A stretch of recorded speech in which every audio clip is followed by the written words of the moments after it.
Happy Thursday, everybody. Happy Thursday. It is Therapy Thursday, and it is time for this fabulous program I've been hyping up for like a good week. Usually, I don't talk about a subject or about a topic for, for as many days as I have this one because I really think it is important.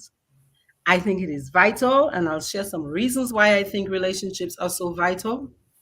I think they teach us in school how to do long division. They teach us about Pythagorean theorem, whatever it is, Pythagoras theorem, all kinds of stuff, variables. We don't have to use this in our lives. Uh-huh. Yet they don't teach us how to love better or how to make more money. Uh-huh. Now, tonight, I want to do something about that. This is Women's History Month, and I've spent the last year working more so exclusively, almost exclusively with women. And they know what I've taught them about how to do relationships from a feminine perspective. But tonight, I wanted to offer them just some good advice from great men on how to do relationships, but this time from a masculine perspective. So, our topic tonight is creating successful romantic relationships from a male perspective. And we're focusing on romantic relationships. We understand we have many different types of relationships. You have relationships with your kids, your mom, your boss, whatever. But romantic relationships are they're super significant. Think about this.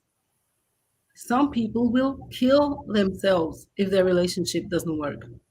Some people will kill other people if their relationships don't work out well. When relationships don't work out well, what happens? We have kids, we divorce, this house that you invested your life savings in, it gets split into whatever. You see other people in your house, your kids go off with other people because we couldn't make a relationship work. Grandparents lose access to kids. Kids lose access to their grandparents, to their aunties, to their relatives. I think if we can focus more on learning the skills, like what it really takes to make a relationship feel good enough that we want to keep getting up the next morning with that person. We want to keep building with that person. So tonight I have two fabulous therapists, counselor, hypnotherapists extraordinaire. I call them unicorns because in the field of mental health, there are not many male therapists. And there are fewer black male therapists. So I feel very honored to have you two gentlemen with me tonight. I'm going to invite you to tell us how you came to be a therapist. So I'm going to start with Mr. Heath. Okay. Well, thank you so much, Dr. Wallace, for that introduction, first of all. Uh, my journey to becoming a therapist was a long journey. I started out as a minister, ordained minister in the Christian faith, and talking with people, counseling people to the best of my ability there, according to the Word of God, the Scripture. And I have a sister-in-law who's a therapist, and she'd been doing therapy for 15, 20 years by this time. And somehow it kind of intrigued me, but I never did take the step to go that way. And one day I just decided, hey, I want to give this a try. Let me take a look. So I did a little research and I jumped into it. And I actually graduated about a year ago, actually, in 2021, February, with my master's. And it's been so much fun for me. So I know it's a really good fit. I enjoy what I do. I enjoy helping people. I enjoy seeing people go from point A to point B and just do better and be better. Mm-hmm. Thank you, thank you, thank You're you. welcome. Thank you, thank you, thank you. I got to say, Mr. Heath, uh, I appreciate Mr. Heath so much because he came to our agency Yeah. and did such fabulous work with our families and with our kids that when I thought about doing this topic, he was one of my first people I thought about. So thank you so much, Mr. Heath. You're very welcome, man. Yes, sir. And now, Counselor Mike T in the house. Uh, for me, and let me also, I want to say kudos to you, Fonso, for that. Oftentimes, it's going to be very honest and transparent all the way through. I tap pastors on the shoulder and remind them to, thus say the word of God is the calling on their life, and let us handle the bipolar and the depression and the anxiety. So, Right. like, I'm not a therapist. Thank you. Right. I really mean that. I really do. For myself, interesting enough, I had no desire to be a therapist at all. My undergrad Bachelor's of Science is in political science pre-law. I was more into correction, and whether you wanted this correction or not, you're going to be corrected. That's what was going to happen. District attorney in my head, and even with mentorships, programming, things of that nature. Um, but I took a year off in between masters, and I I got accepted to a school that I did not apply for in the program. So I just took that as a sign to Alabama A&M University that when they called to say I was accepted for their psychology program, that I might as well just walk through the door and see what the field of psychology had to offer. Mhm. Interesting enough, I did a lot of touring with gospel group to different churches, and I saw something worse than suffering in silence. I call it suffering with my hands up. I'm crying at the pulpit, but I go right back home to the same problem. People don't know that crying is a coping skill. I feel so much better. Yeah, because you cried. That's Yeah, right. I don't know yeah. what else to tell you, but you cried. It feels good to cry. What interventions took place, and I wanted to do more. And from that, everything else has aligned, even with the trainings. And that's how I came across the amazing and wonderful Dr. Triffy, who has helped me even with the clinical hypnotherapy and getting back to the root of why I wanted to come to help the community and do things of this nature. So for me, it's still ongoing. I graduated in 2017. I'm up for licensure on the 14th of May for Yes, sir. LPD. And I've decided to go back. Whew, decided to go back to school, become a sports psychologist because working now, I have a lot of people, and it was not intentional at all. I just started seeing the demographic of people that I'm drawing. Wise woman taught me to pay attention to that. Shout out to you, Doc.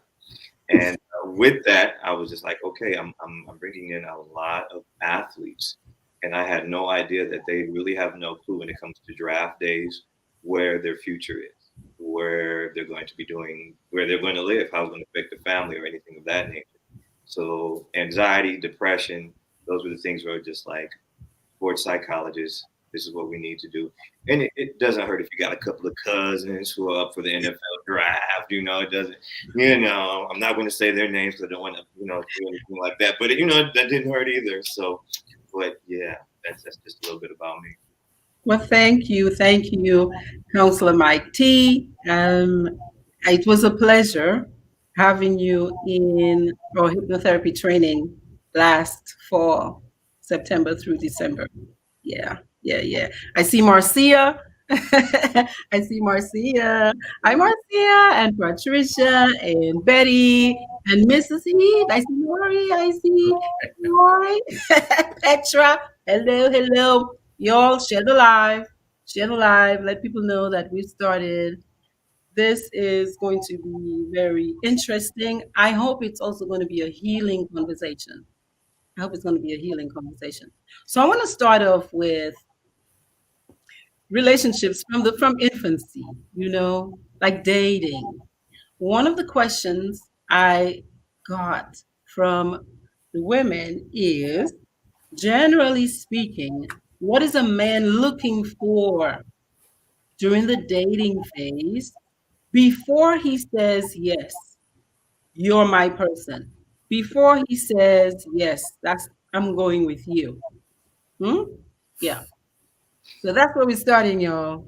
The ladies want to know.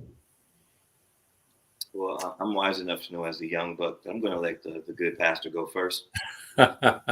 Well, thank you so much, Mike. Uh, that's a tough one, and I'm going to tell you why. Because it depends. There are a lot of variables in that question.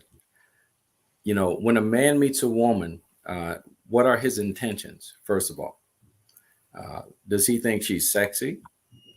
Uh, does he see her as something to have sex with, if I can be blunt? Absolutely. Or does he see her as someone he wants to build a relationship with? So it would depend on what his intentions are and what her intentions are. Mm-hmm. If she wants to have a lasting relation, or if she wants us to build into a relationship, and he does, then what he would be looking for, I believe, would be a woman with character, a woman who isn't superficial and only about what she can get out of him, but more about life. She's fair. She's intelligent. She's sufficient, self-sufficient. She isn't needy. So I think these are some of the qualities that a man would look for Mm-hmm. in a woman if he's looking to build a lasting relationship with her, one that's going to go somewhere. Yeah. If he's just out for uh, one nighter, or Mm-hmm. then the whole thing looks different. So Okay. that's my beginning answer. Okay. Okay. Mr. Mike. Well, I'm going to take a Mr. more Mike. Yes. a different approach. Let's get down to like the bare root of the seed of the grass, right? In this day and age, the first thing I'm going to look at is, does the picture that you have on your profile, is that really you, or do you know your angles? Mm-hmm. Some people need to be photographers. I'm just going to come out and say it, male or female. Just, you know, this day and age, most people are, especially during COVID, during the online dating, using a lot of different apps. I didn't even realize there was a lot of apps that are out there. So I'm taking that route just for a little bit right now, even with social media. Um, we used to say, be careful about social media as far as occupation. There's Mm-hmm. some people when they're dating that become FBI and CIA agents and want to see what you've done and will post things and things of that nature. Now, the reason why I'm mentioning all of these factors is not just for getting to know somebody, but the flip side of that is when I'm knowing that a question has come up about a post, that tells me, oh, okay, flag. Mm. You're an investigator, you've been hurt, something has happened, and if none of those things have happened, you just probably assumed the worst of me already and didn't ask me. Um, Mm-hmm. that's my cue to leave. Because again, as we talk about on the dating lane for everybody, whether I am the option as that male to her, or Mm-hmm. an option as me being the male that is looking, I'm looking for the qualities or traits that separate you from the other females or the other women. Uh, Mm-hmm. Also being just with this day and age, the assumption of everyone dates differently. Some people, even if they're not having sex, will date monogamously, as in you have the full attention of this one man or woman. You have full focus. Others, most people don't take that approach. I've learned that, and I'll throw myself out there in the dating world just for a moment, and I say that all the time. Like, you have my full attention. So because you have it, you have to be careful. I don't have any other distractions. It's just you. So my friends are like, man, Mike, you get bored quickly. Like, well, I mean, I'm I'm not exploring all the fish in the sea as others might do that. So Mm-hmm. for me, individuality. And then for others, I'm learning spirituality, especially amongst millennials, seem to be something that's growing. Where Mm-hmm. God, Buddha, making sure people's spiritualities align. And of course, even though we're talking about the beginning parts of dating, I'm paying attention to see, like, when we go on that date, if you reached for your purse or not at the end. Not that I'm going to allow you to do it, but the fact that you thought enough about, let me go to my purse and cover this, was like, you know what? I like that because there might come a day where I might slip, fall, lose my voice or something, and can't have a session. What are we gonna do if people call it the breadwinner? No, we're both going to bake the bread. We're baking the bread. There's no breadwinner here. We both need to be breaking the bread. So yes, even when things are that, finances Mhm. definitely are a factor as well. That's interesting. I wonder if there's a difference in age and generation, if there's a generational difference with the purse expectation. I wonder if younger men are more about sharing and more like a 50-50. Like you said, even if I would pay for the date, you kind of want to see her showing some interest in helping you. Is that what you're saying? The notion of is I'm not taking it for granted. I could Mhm. use it in the terms of a great philosopher, Kanye West, who says that he may have been around town with a young lady who was a gold digger. Uh, Mhm. I don't need to discover that within the first date or 2 or 3 or 15. I don't want to discover that at all. So that equality, I'm definitely about all of that. Even the songs that you hear. Um, I'm not going to use profanity, but how women not describe themselves as being that boss woman, being Mhm. that boss lady. Okay, Mhm. bosses have bills. You INDEP. That's your song. You independent. Okay, independent people have bills and they pay. Bosses have responsibilities and they pay. Is this something that you're saying, or is this actually a lifestyle? Especially if you're dating now in your 30s, because like you almost I consider myself to be almost grown. You know, I'm closer to 40 than I am to 30. Mhm. Ooh, that hurt. But yeah, How does a commitment wanting man show up though? Because both of you said, well, we're looking for this, we're looking for this and this and this and this and this. But how is a girl to read that this guy is serious? Because women have different considerations. How is she to read that a guy is serious? Well, when you say how is she to read that a guy is serious, you mean serious for a relationship? Yeah, like at least interested enough that they would be willing to investigate that experience with you. Okay. Okay, you've gone on the first date, you've met each other a few times, da, da, da, da. You're like, okay, I still want to see this person. Well, how does a girl start? How does she read? What does she look for to assess whether this guy is commitment worthy or yeah. Right. Now that Dr. Wallace, I believe that a woman, first of all, needs to take time to watch a gentleman, a guy, a man, observe him. Uh, Especially, do not sleep with him right away like that, or until married is what I personally would say. Uh, but what I'm seeing is that women, young and old, are meeting guys and they're sleeping with them quickly. And I think personally that is one of the biggest turnoffs. It ruins chances of really having a this is my opinion, Hmm. having a serious relationship that evolves.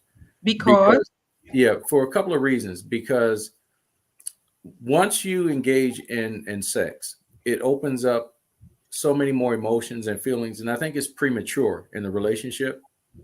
And a lot of times there are men, they will not invest any further if they're already getting all the fruits and the vegetables and the meats and everything. Why do I have to commit any further?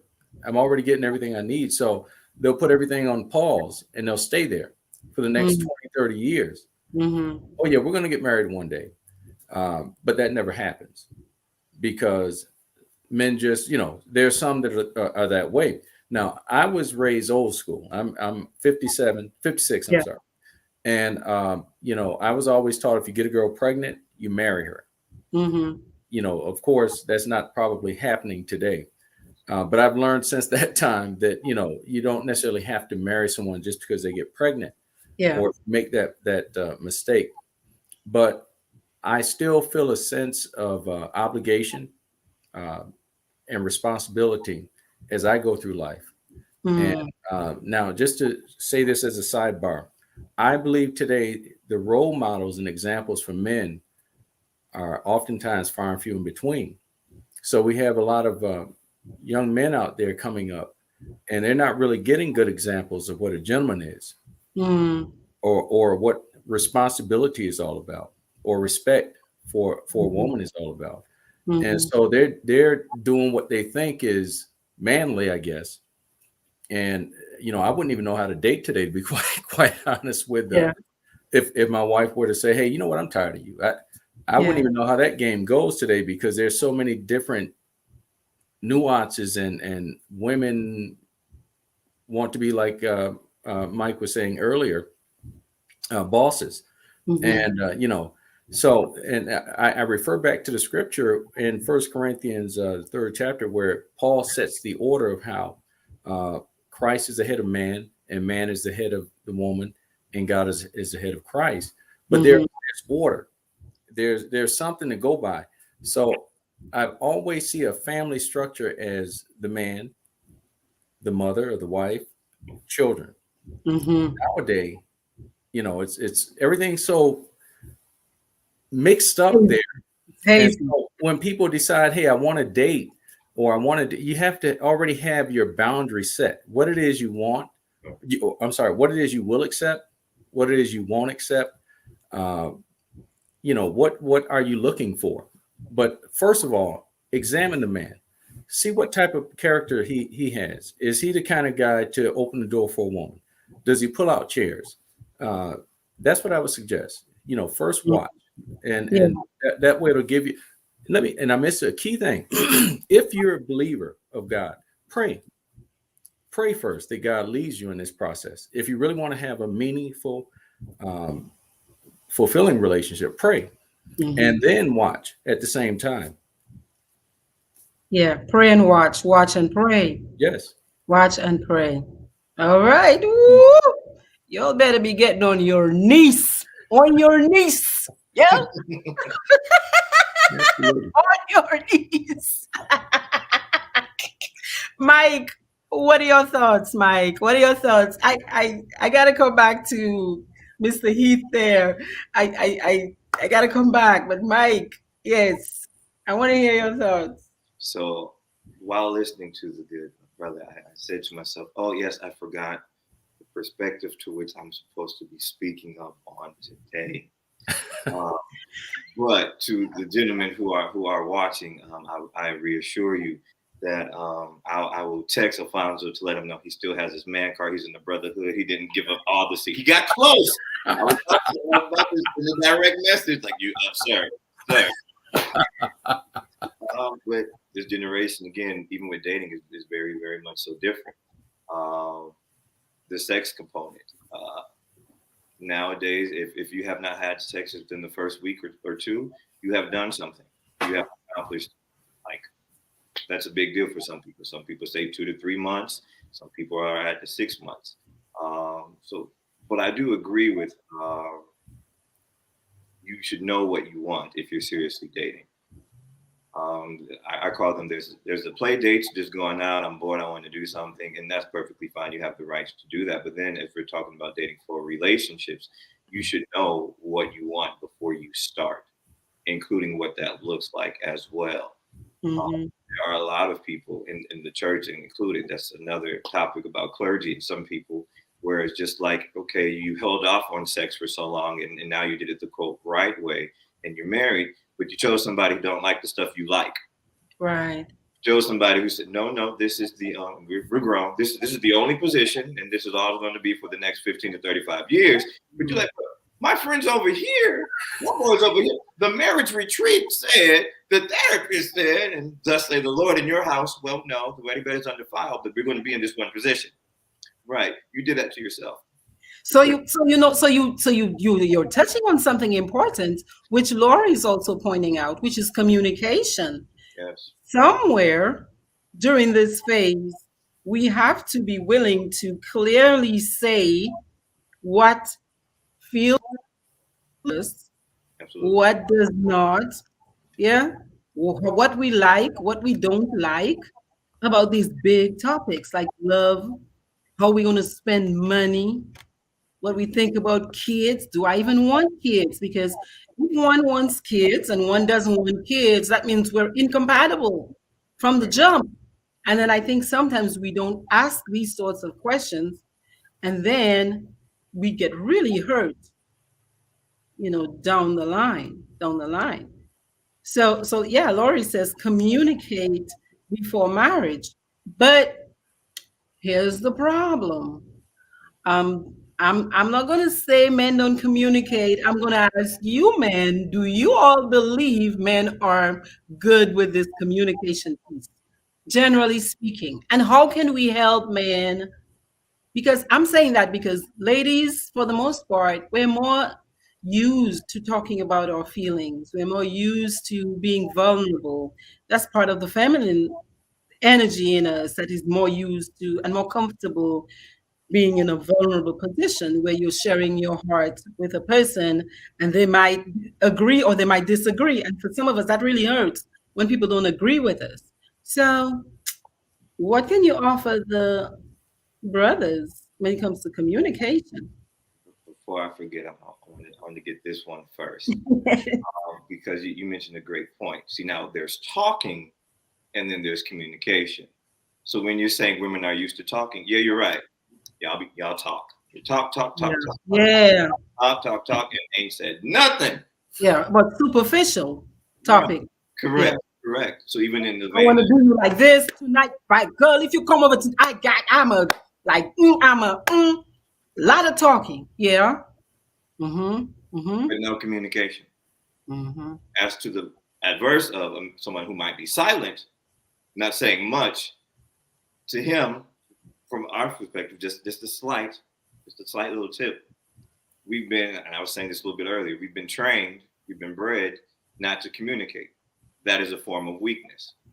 There's Mm-hmm. a common phrase called pillow talk. What is pillow talk? Pillow talk is when you trust him or her enough that now, even after the sex, even after all of that, after they've proven themselves, he then is more willing to talk and actually communicate about the day-to-day struggle. Mm-hmm. Pillow talk. When am I on the pillow? I'm on the pillow at the end of the day. So that means at 7 p.m. when I walked into the house and you just had to tell me something, even though you see I brought in the stress of my 9 to 6. Some of us work from my 8 to 7. And I'm a therapist. I heard them talk for 18 hours complaining. And the first thing you want to do when I walk in the door, with communication, I've learned people talk about leadership skills. I'm going to put it on confidence. Being confident in yourself to communicate effectively, knowing that the time frame to which you communicate, whatever it is, needs to be at a time where one, you can communicate it effectively, but two, it can be received. Mm-hmm. If you're communicating, but yet it's a brick wall, that's a wasted conversation. Yeah. So what do you do with that? Does that mean that person might not be your person then? As in that person might not be a good fit? Now, for some people, that might be the case, and that's perfectly fine. But as we Mm-hmm. talk about someone to show that they're interested in you, if you're expressing something to someone, and there's a desire to make it work, or a desire of understanding, whether or not that brother understands what you're saying in the moment, take in the fact that he has not jettisoned from the situation. He's not screaming. He's not yelling. He's actually trying to work it out. Even if he's not understanding the words that are coming out of your mouth, he is still there showing the effort.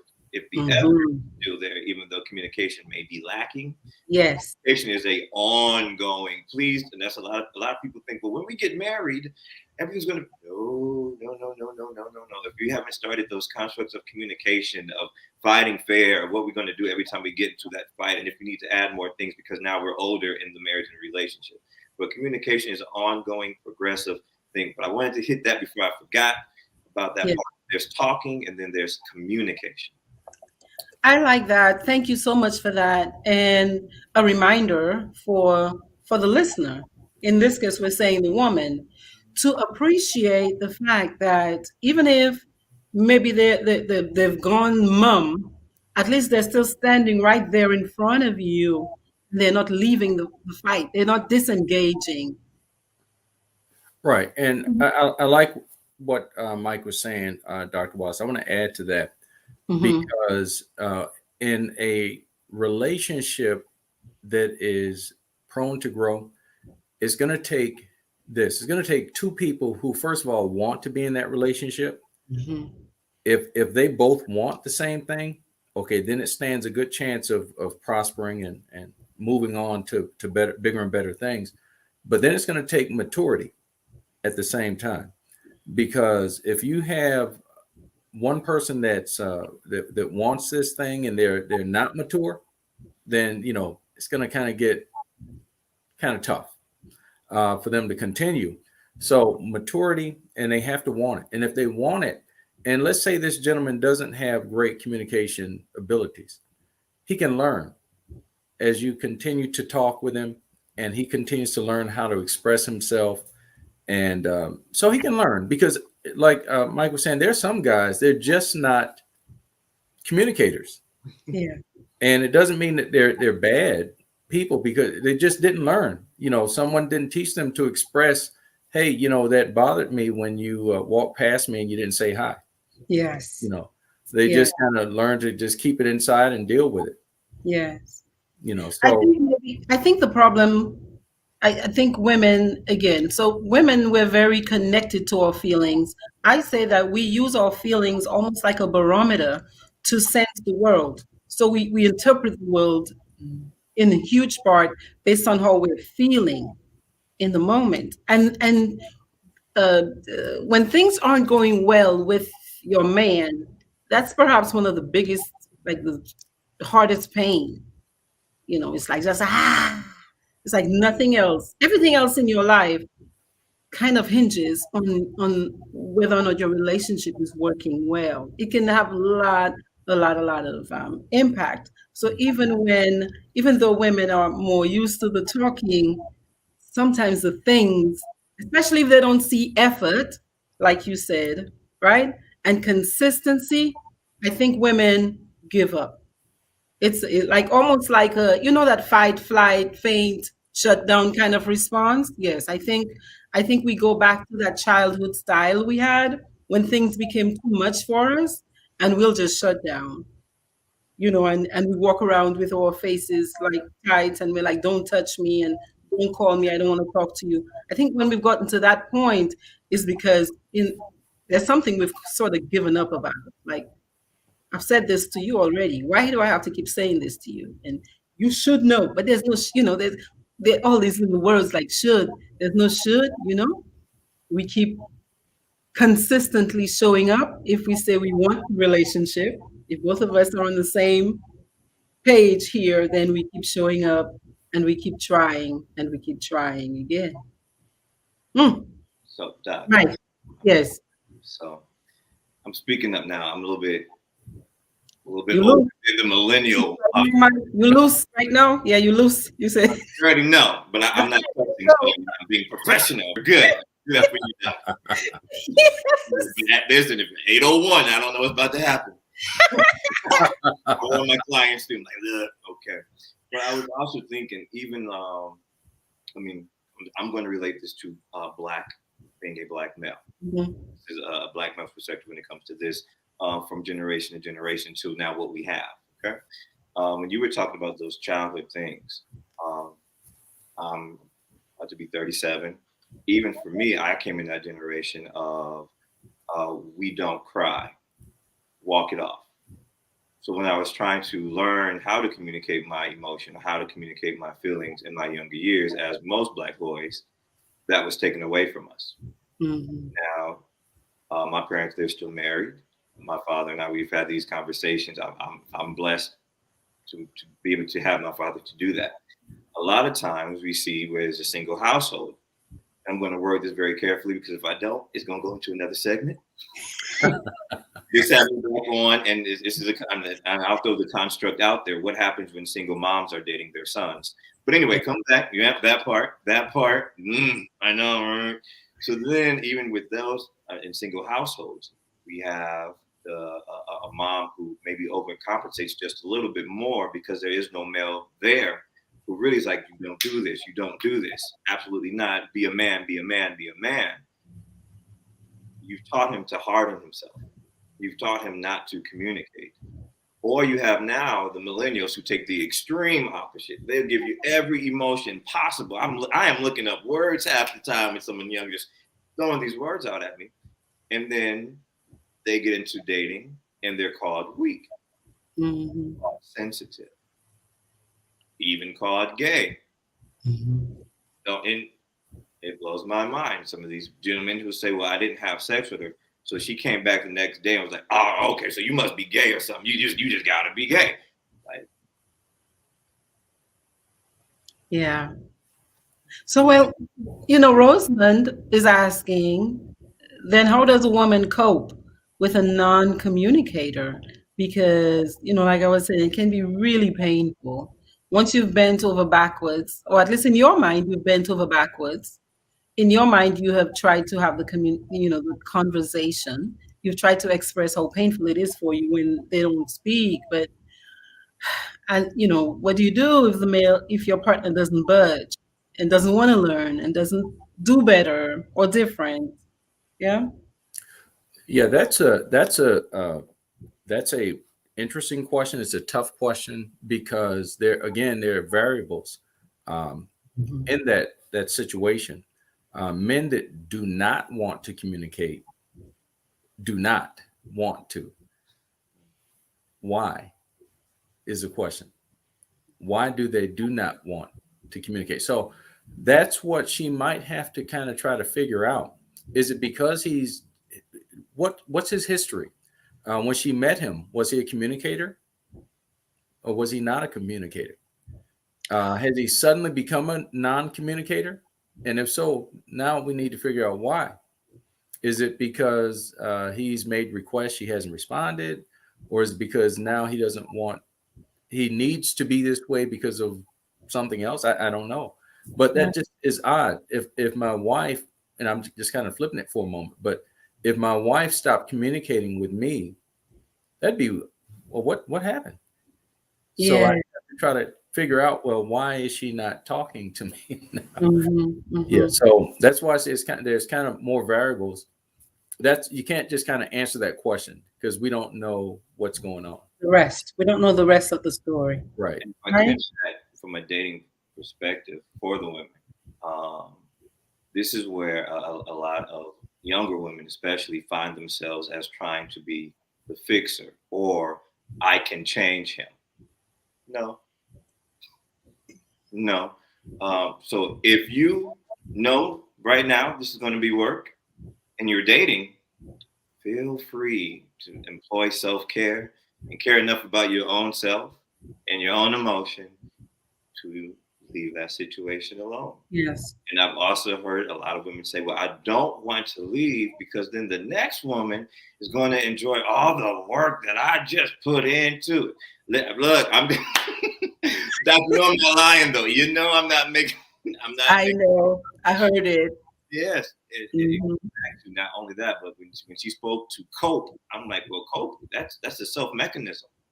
And if in the nature of coping, you're realizing that this might be a project too much in a dating sense, not even engaged. Yes. Not even that, but in a dating sense, you see that he is not a communicator and you really need to communicate, and there's no verbal reaction. There's no, I'm trying. There's, as the good pastor has said, brother. Sorry, I'm going to keep saying brother Heath, Mr. Heath has said. Oh, you're fine. You're fine, bro. Either way. It's a shut down moment. That is your sign that this relationship, this person, this is not it. And be okay to walk away.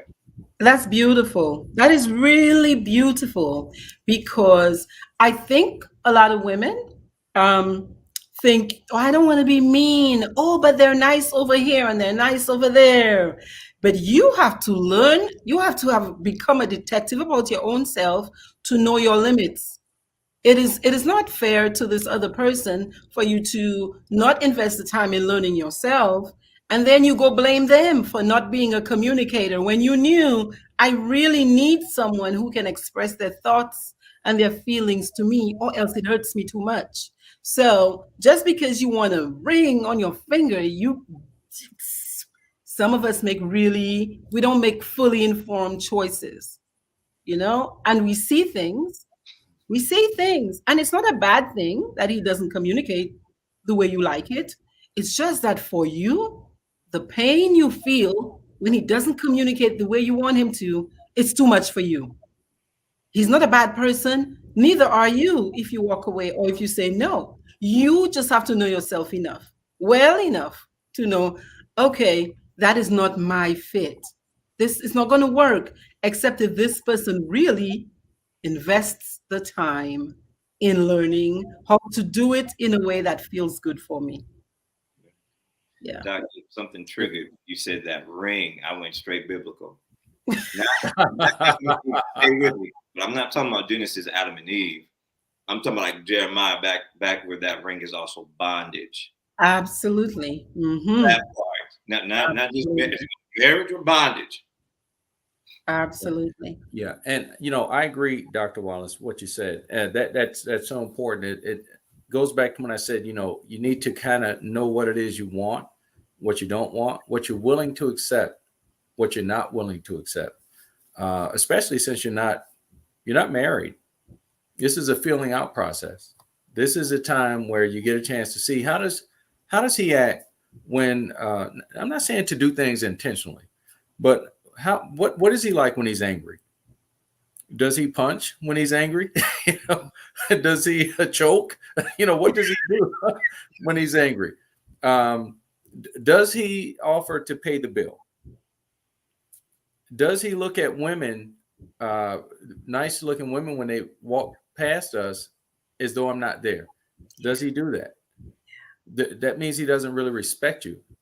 So you can't tell me you guys fell in love and he's still looking at women walk past you guys like you're not standing there. Yeah. So. I got it. Oh, I got it. I'm sorry. The man card cough. I got a cough. There's the glance because I'm human. Oh no, that's fine. No, but brother, I knew what you meant. Yeah. I knew what you meant. There's the natural, biological, almost instinctive response, which is to look. But then clearly a woman feels it when that energy has left the man standing Absolutely. right next to her. Yes. She knows it. And again, that feeling barometer goes ding, ding, ding, ding, ding, ding, ding. What we do, many of us women, is we use the mind to out-talk the feeling. And we're like, oh, it's okay. It's going to be okay. And so that feeling out process that dating is supposed to be about, where you're really investigating the person to see, do I feel good for the most part with this person? And when we get stuck, is this person willing to help us get unstuck? Because trust me, we study relationships, right? Look, I've been doing therapy since 1994, 96. And it took me really until last year to really get that every relationship goes through stages, and that every relationship must come to a point where it feels so bad. You're like, do I want to stay or go? What really, it's like you come to a point where you have to make a decision. Is this person for me or no? Am I moving forward with this person or no? Absolutely. And Dr. Wallace, that process this is my opinion. Yes. That's not a process that needs to take 12 months. That's not a 12-month process to me. If you're going to be with someone, if a man loves a woman or finds her that attractive, he knows it. He may not know it at first, but he knows it eventually. And it doesn't take 12 months to figure out, oh, you know what? I really like her. Yeah. So all of this, we're getting married in 2 or 3 years, whatever the case is. But we're having sex in between that time. And, that's, you can do that if you want to, that's on you. But the way I live and the way I do things, it didn't take that long. My wife and I, we've been married 16 years. We did not have sex before we got married. So, I mean, I told her that's one of the main reasons why I really kind of fell for her, because I was not able to do with her what I was able to do with all of the other women. Yes. And she was a God-fearing woman, and she's had a standard. And so if she has that standard with me, I'm certain that she's not going to tip out on me that easily. What I hear is that the masculine energy falls in love with feminine virtue. Sure, absolutely. Feminine virtue. Yeah. That piece of the woman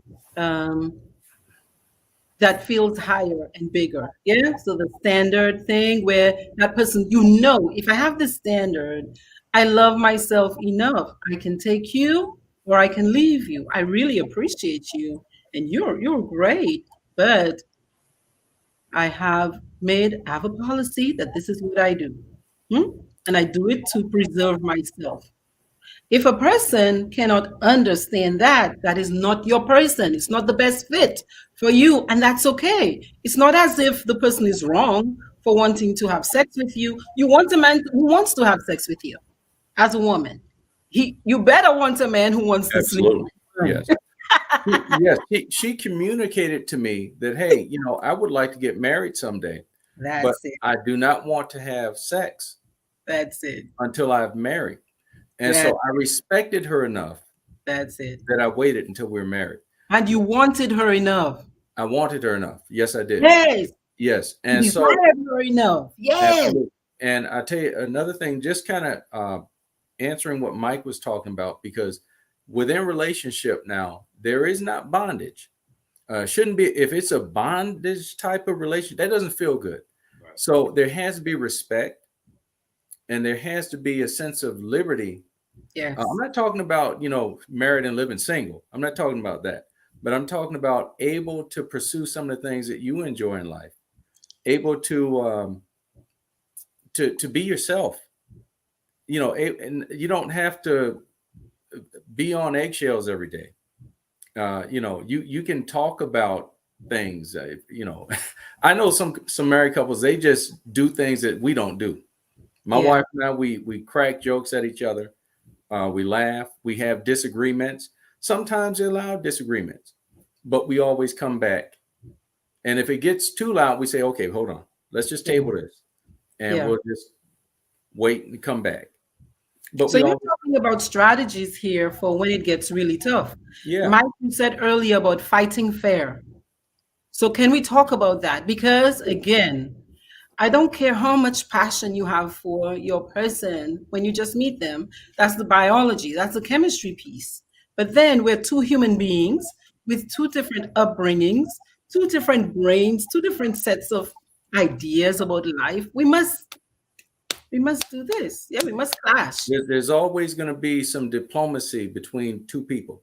Has to be some compromise, some give and some take. So it's always that way. And when you find that you're always the one giving, then you have to re-examine that relationship again, because now someone is, or if you find that you're always the one hurting, and the other person is happy all the time, that's not right. So we need to look at that. Why am I always giving? Why am I always hurting? Yeah. And you seem to be happy-go-lucky. Everything's, you get a chance to enjoy your family, but when I say I want to see mine, it's a problem. Yeah. You get a chance to spend your money, but you want to count every dime that I make. That's a problem. So these are things that you have to talk about and consider. They're hard conversations, and you have to have them. So you have to renegotiate whatever it is that thing it is that was happening that was not feeling right, was not feeling good. Right.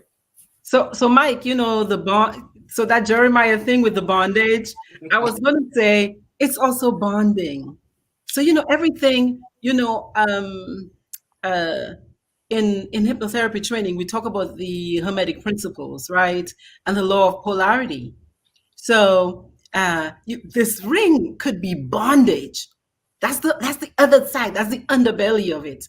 But then the highest point of it is bonding and that spiritual intimacy, that connection that is like how Christ loved the church, in it.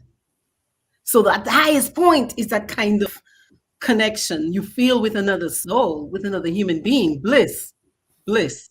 But then the underbelly of it, the other side of it, if you're not minding your P's and your Q's, if you're not communicating, if you're not making time to give your person the attention that feels good for them, yeah, we can go down to there. We can go down to the other side. But I think even if you get to the other side, which I think many relationships do get to the other side in the life cycle of the relationship.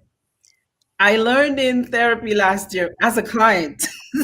so, so check this out. So, man, you all know my story with Campy. My fiance, he died in December. But like most relationships, let me tell you, like the first 3 years, we would brag to our friends. We don't argue. We'd sit and we'd give ourselves pats on the back, like, we know how to get over any argument. And then something happened right around year 3, where it seemed like we were just like, we were like, okay, couples therapy or bust. And it was during couples therapy that the therapist said to me, and he really explained it well. If you do imago counseling, you'll understand that premise. Every relationship goes through these stages. You start off with erotic love, yeah, pheromones, chemistry, oxytocin, like but then you have to work your way through to a point where almost as if the relationship has to have its fight, like in a movie. You got to have your dragon that you slay. And some people, they fall off. They're like, no, I can't do this. I can't beat this dragon. Yeah. Some people, they're like, okay, dragon, you can just kill me. We're just going to stay in here. We're going to be roommates for the rest of our lives. But I'm not going to talk with you about it. We're going to fix it. But we're going to stay married anyway.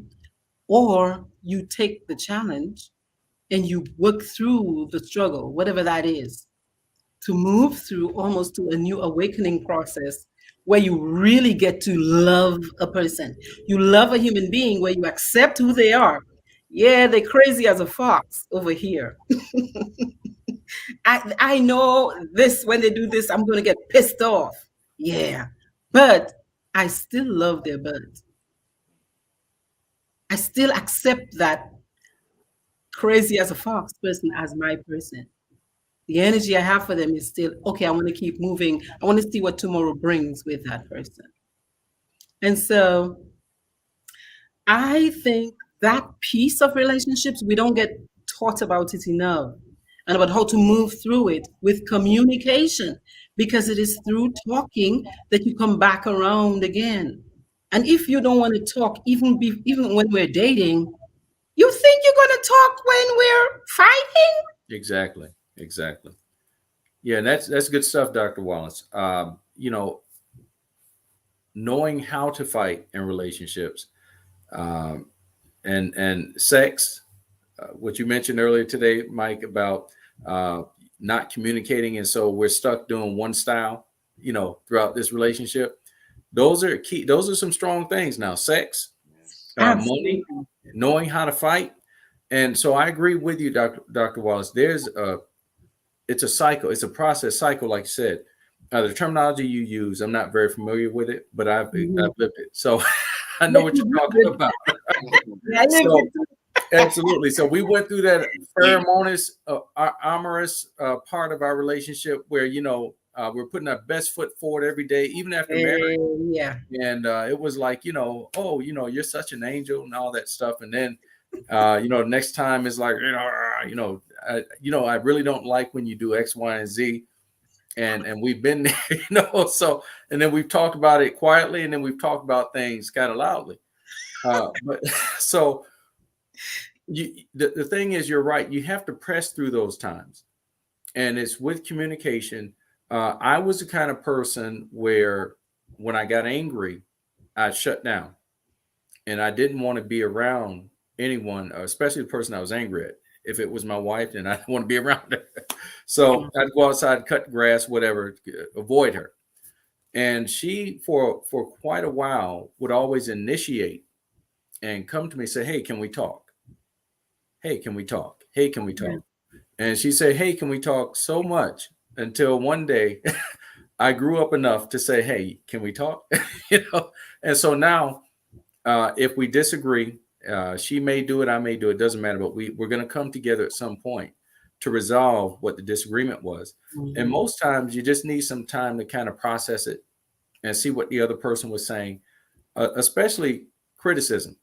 Yeah. We don't like criticism, and it takes some time to go and process that thing. Well, you criticized me, but I heard you tell so and so that they were, super or great. So, it takes it's a process. It's not people get in love with the idea of relationship, but they don't realize the work that it takes to make it a healthy, thriving Yeah. relationship.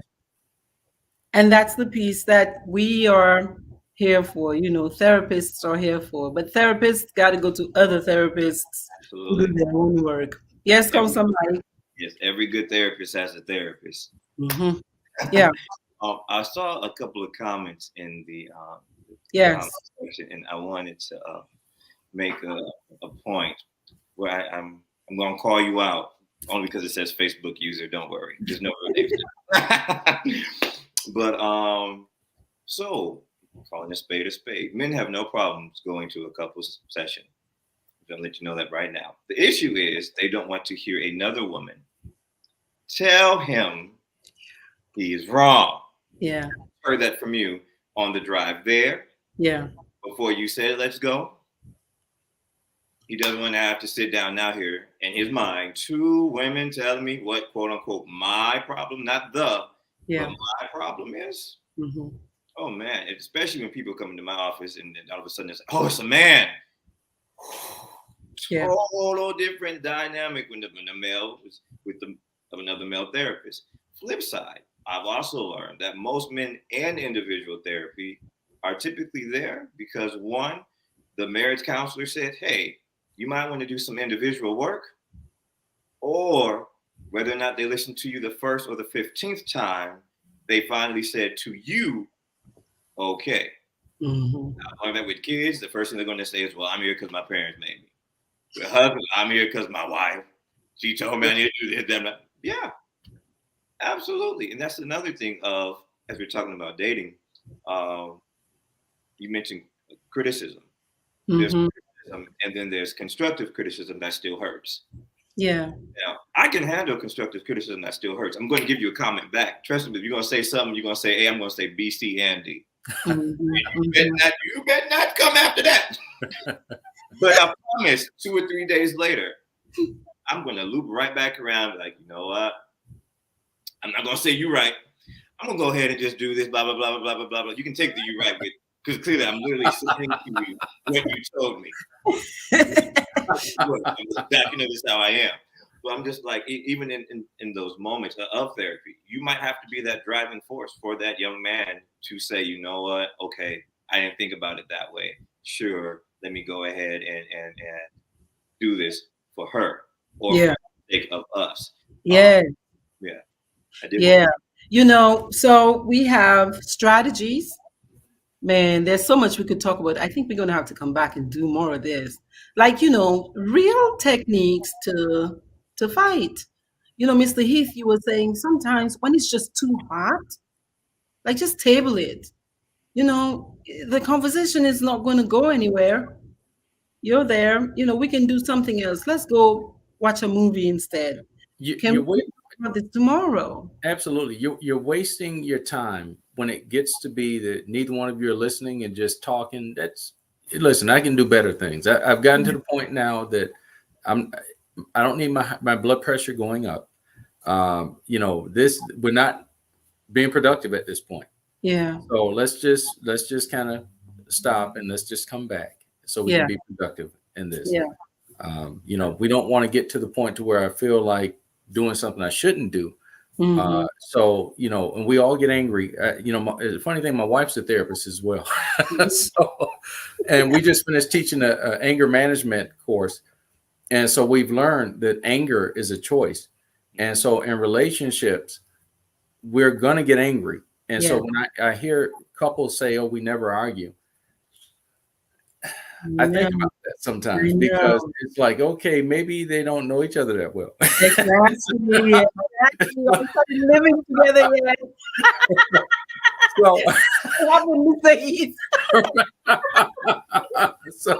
But I'm not saying they don't.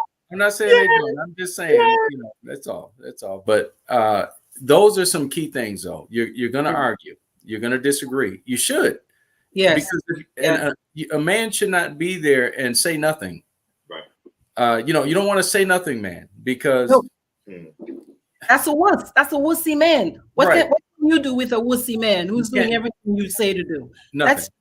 That's nonsense. Yeah. Absolutely. And see, I know that you and I will agree, Dr. Wallace. I'm sorry, I didn't hear you, Mike. Doctor, that is a man who has not become efficient or proficient enough to express his words. All right, he's not a wimpy man. All right, we're gonna get some. Has not yet learned to clearly state his wants and needs and to establish his boundaries in a thoughtful way. Yes. Dr. Wallace, yes. I'm sorry. I saw a question here for some reason. Can I answer it real quick? It's just absolutely yes. Okay. We have some questions. Let's take some of the questions. That's good. Okay. There was a question. Let me see if I can find it again. But he said, I shouldn't say he. The person said they were totally disappointed after marriage. So yeah, Mike says. So what if one is totally disappointed after marriage? What do you do? Yeah. Now the thing is, that's a broad statement. Totally disappointed. I don't know, were you totally disappointed with she's not clean? I'm sorry, is that a woman? That was a man asking about a man. Okay. A man. Right. So, what was totally disappointing is the question. So if it's the sex, then that's something that maybe you guys can talk about and work with until you get that right. Because there's different positions there, if that's the case. I don't know if it's him, you gotta talk that out and work that out. Yeah. If it's something else, you got to talk about it as well. So you're saying get clear and get specific, because you cannot have been 100% disappointed in everything about it. Right. Absolutely. So pull out, identify, Mike, what exactly was I disappointed with? There you go. I hurt or sad that it did not work out, that we could not, figure out how to make it work. Yeah. So if you can pull it apart, like really take your time and identify, because everything, again, that law of polarity, everything has its good and everything has its really nasty. Absolutely. I went to a men's meeting one time, and the men all put in a basket questions that they were asking. And one of the questions was, well, my wife has body odor. How do I deal with that? Yeah. And so one of the things I would like to tell ladies, even in the dating process, men look for women with good hygiene. So, that means brushing your teeth, your tongue, your cheeks, top part of your mouth. That means washing your entire body, not just, in between everything. Some people like to skip steps. And, but we like a clean woman. And that's for the church goer guy and the guy in the street. He wants his woman to be clean most times. That's olfactory. The scent is really powerful. Absolutely. Yeah, men are really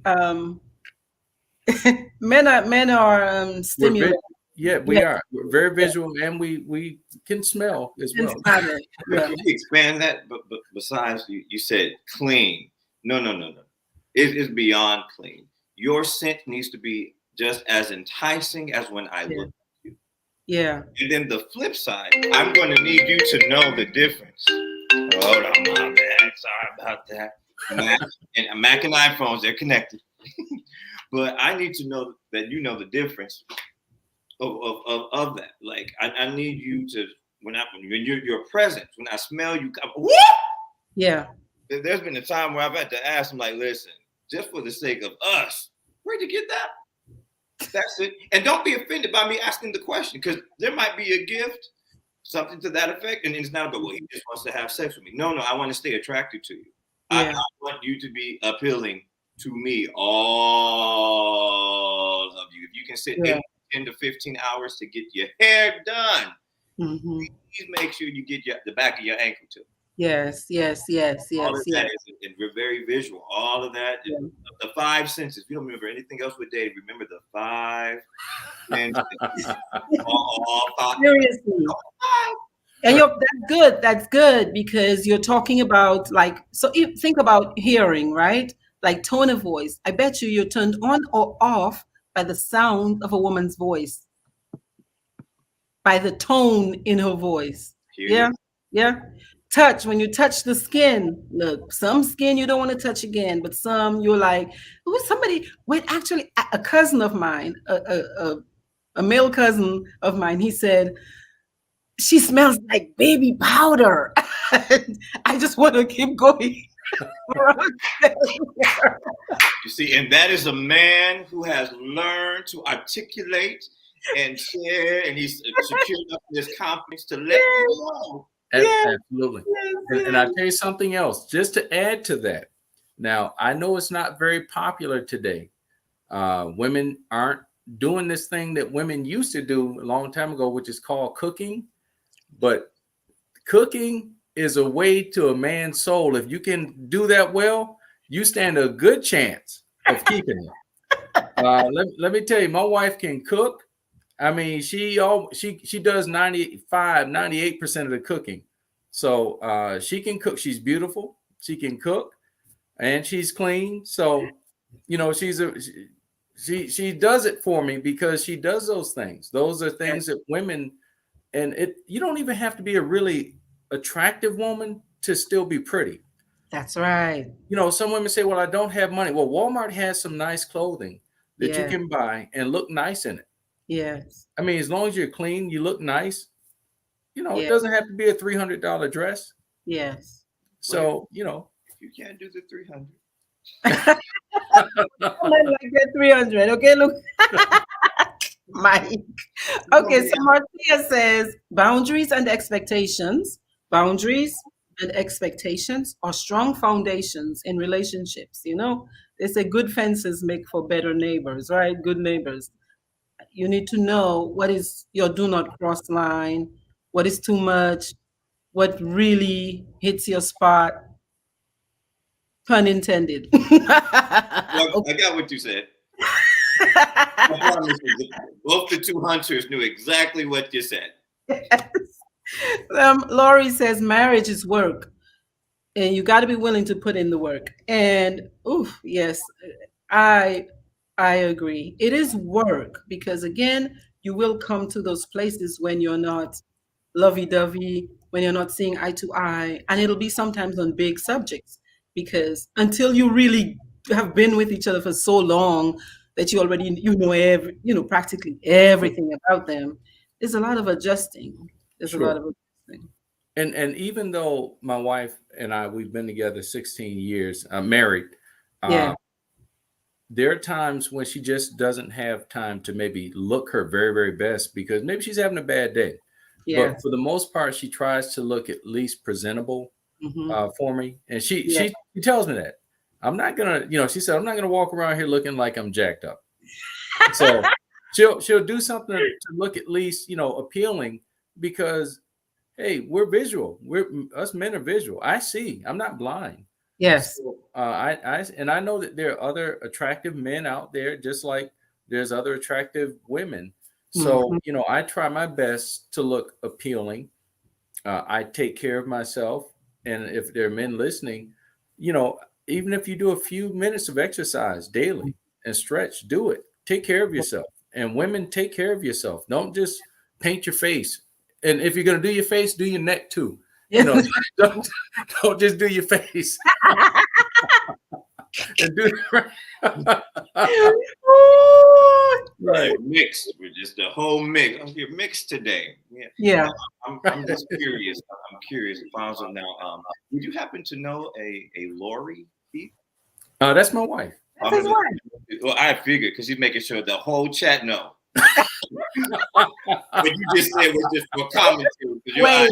That's what the comments used to do. Absolutely. Mr. Heath, Lori said you got to talk about sex. And sex is capitalized, okay? You got to talk about it, okay? Well, okay. I agree. I'm not sure what she wants me to say, but I can tell you, sex is something too. I mean, it's communicating.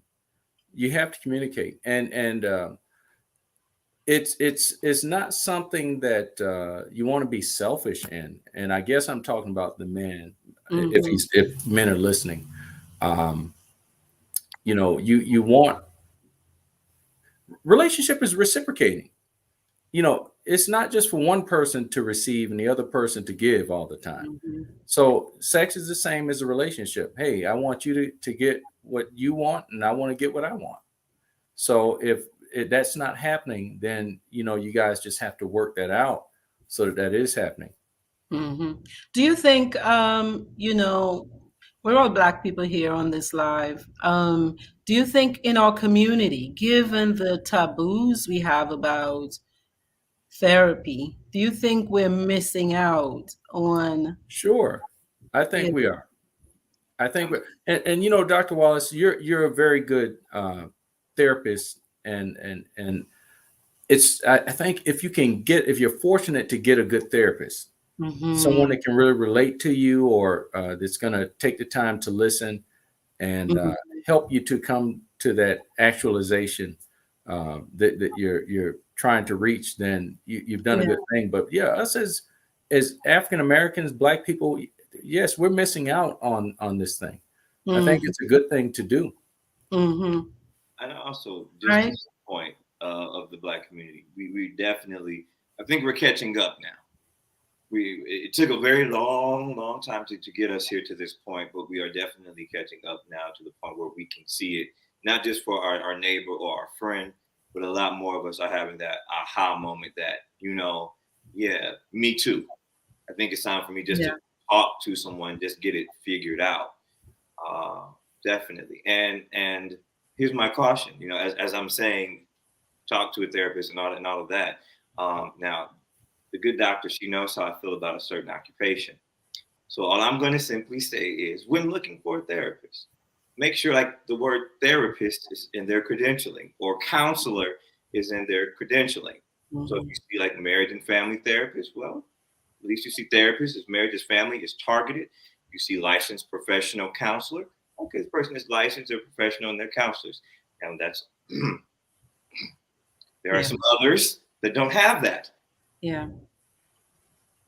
And just like with dating and relationships, if that therapist is not the right therapist for you, please find one. Find a new one. Day one. If it's not me, I have no problem referring you, but to that point. And there's a difference between a therapist and a life coach. Yes. Now, there are some therapists who will do coaching. Yes. Things of that nature, too. I've learned that a lot of people feel more comfortable. A lot of us feel more comfortable now. Well, I'll go to my life coach. I go to my life coach. So I'm like, just to make sure your coaches know what you're doing, I'm going to become, through the great doc to my left on my screen, I'm going to become a certified life coach, too. Yes. I'm going to be better than other ones because I have the clinical thing, just calling a spade a spade.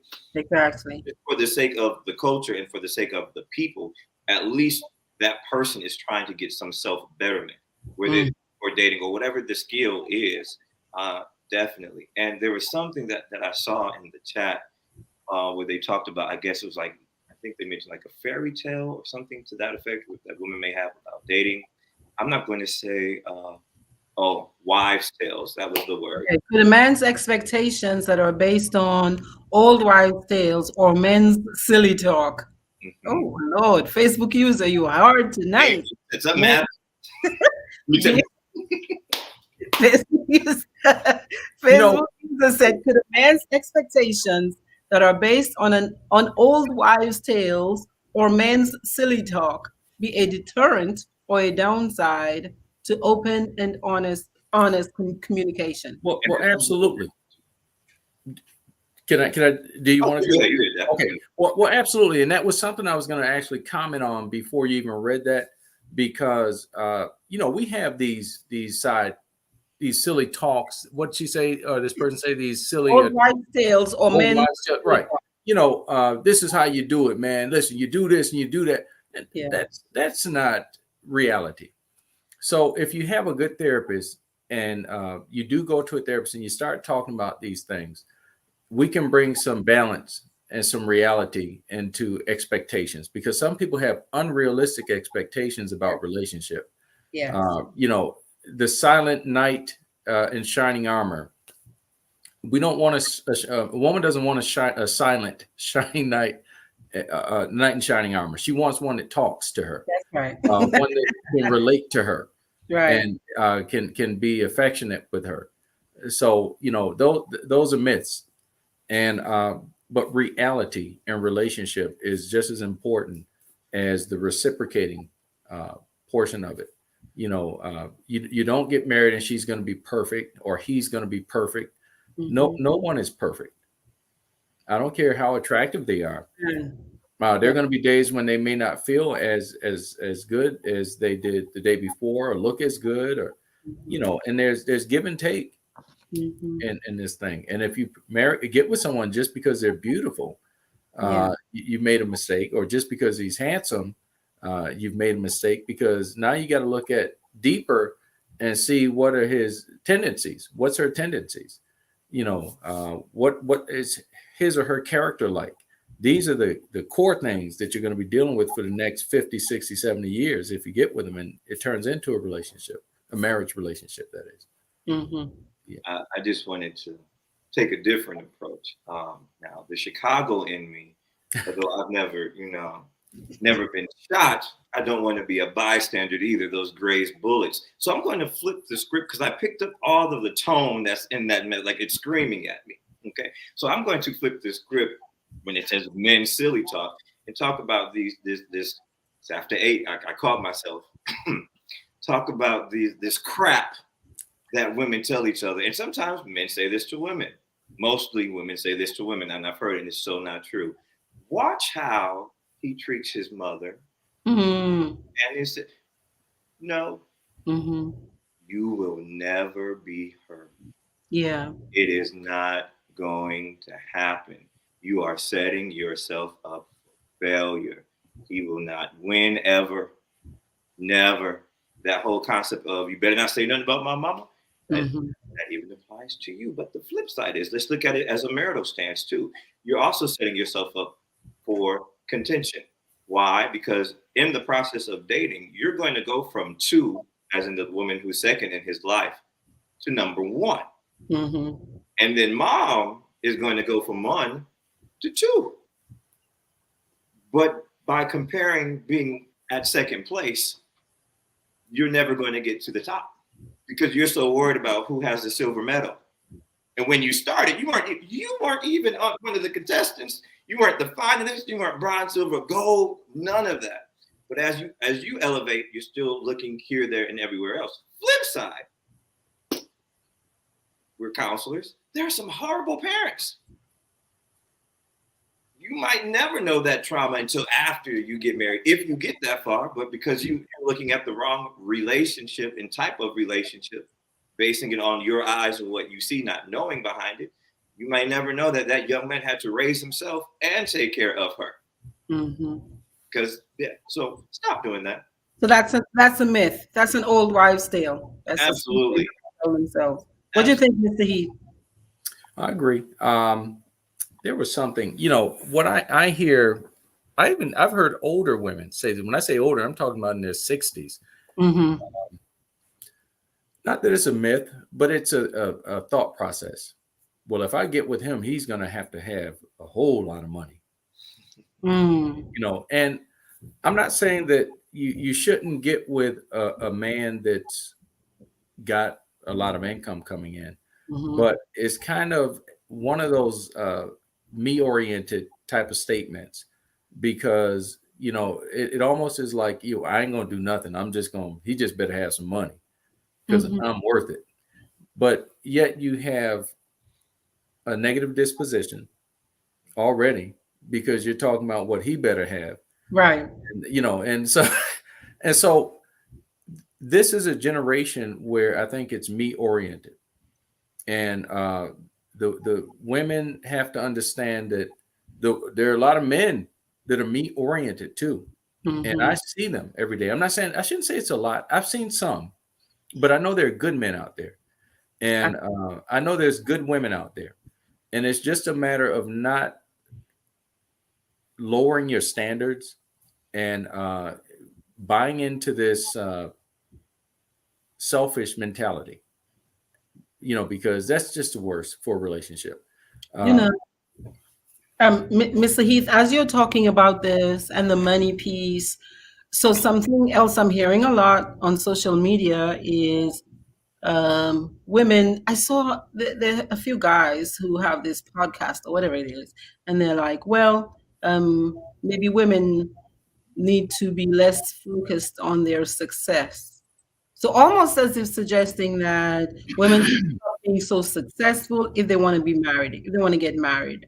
right, Yeah, I don't What know what right. that. what are you hearing? What are your thoughts? I don't know who said that. Right. No, They were yeah, we didn't just quote them. Silly men stocks. No.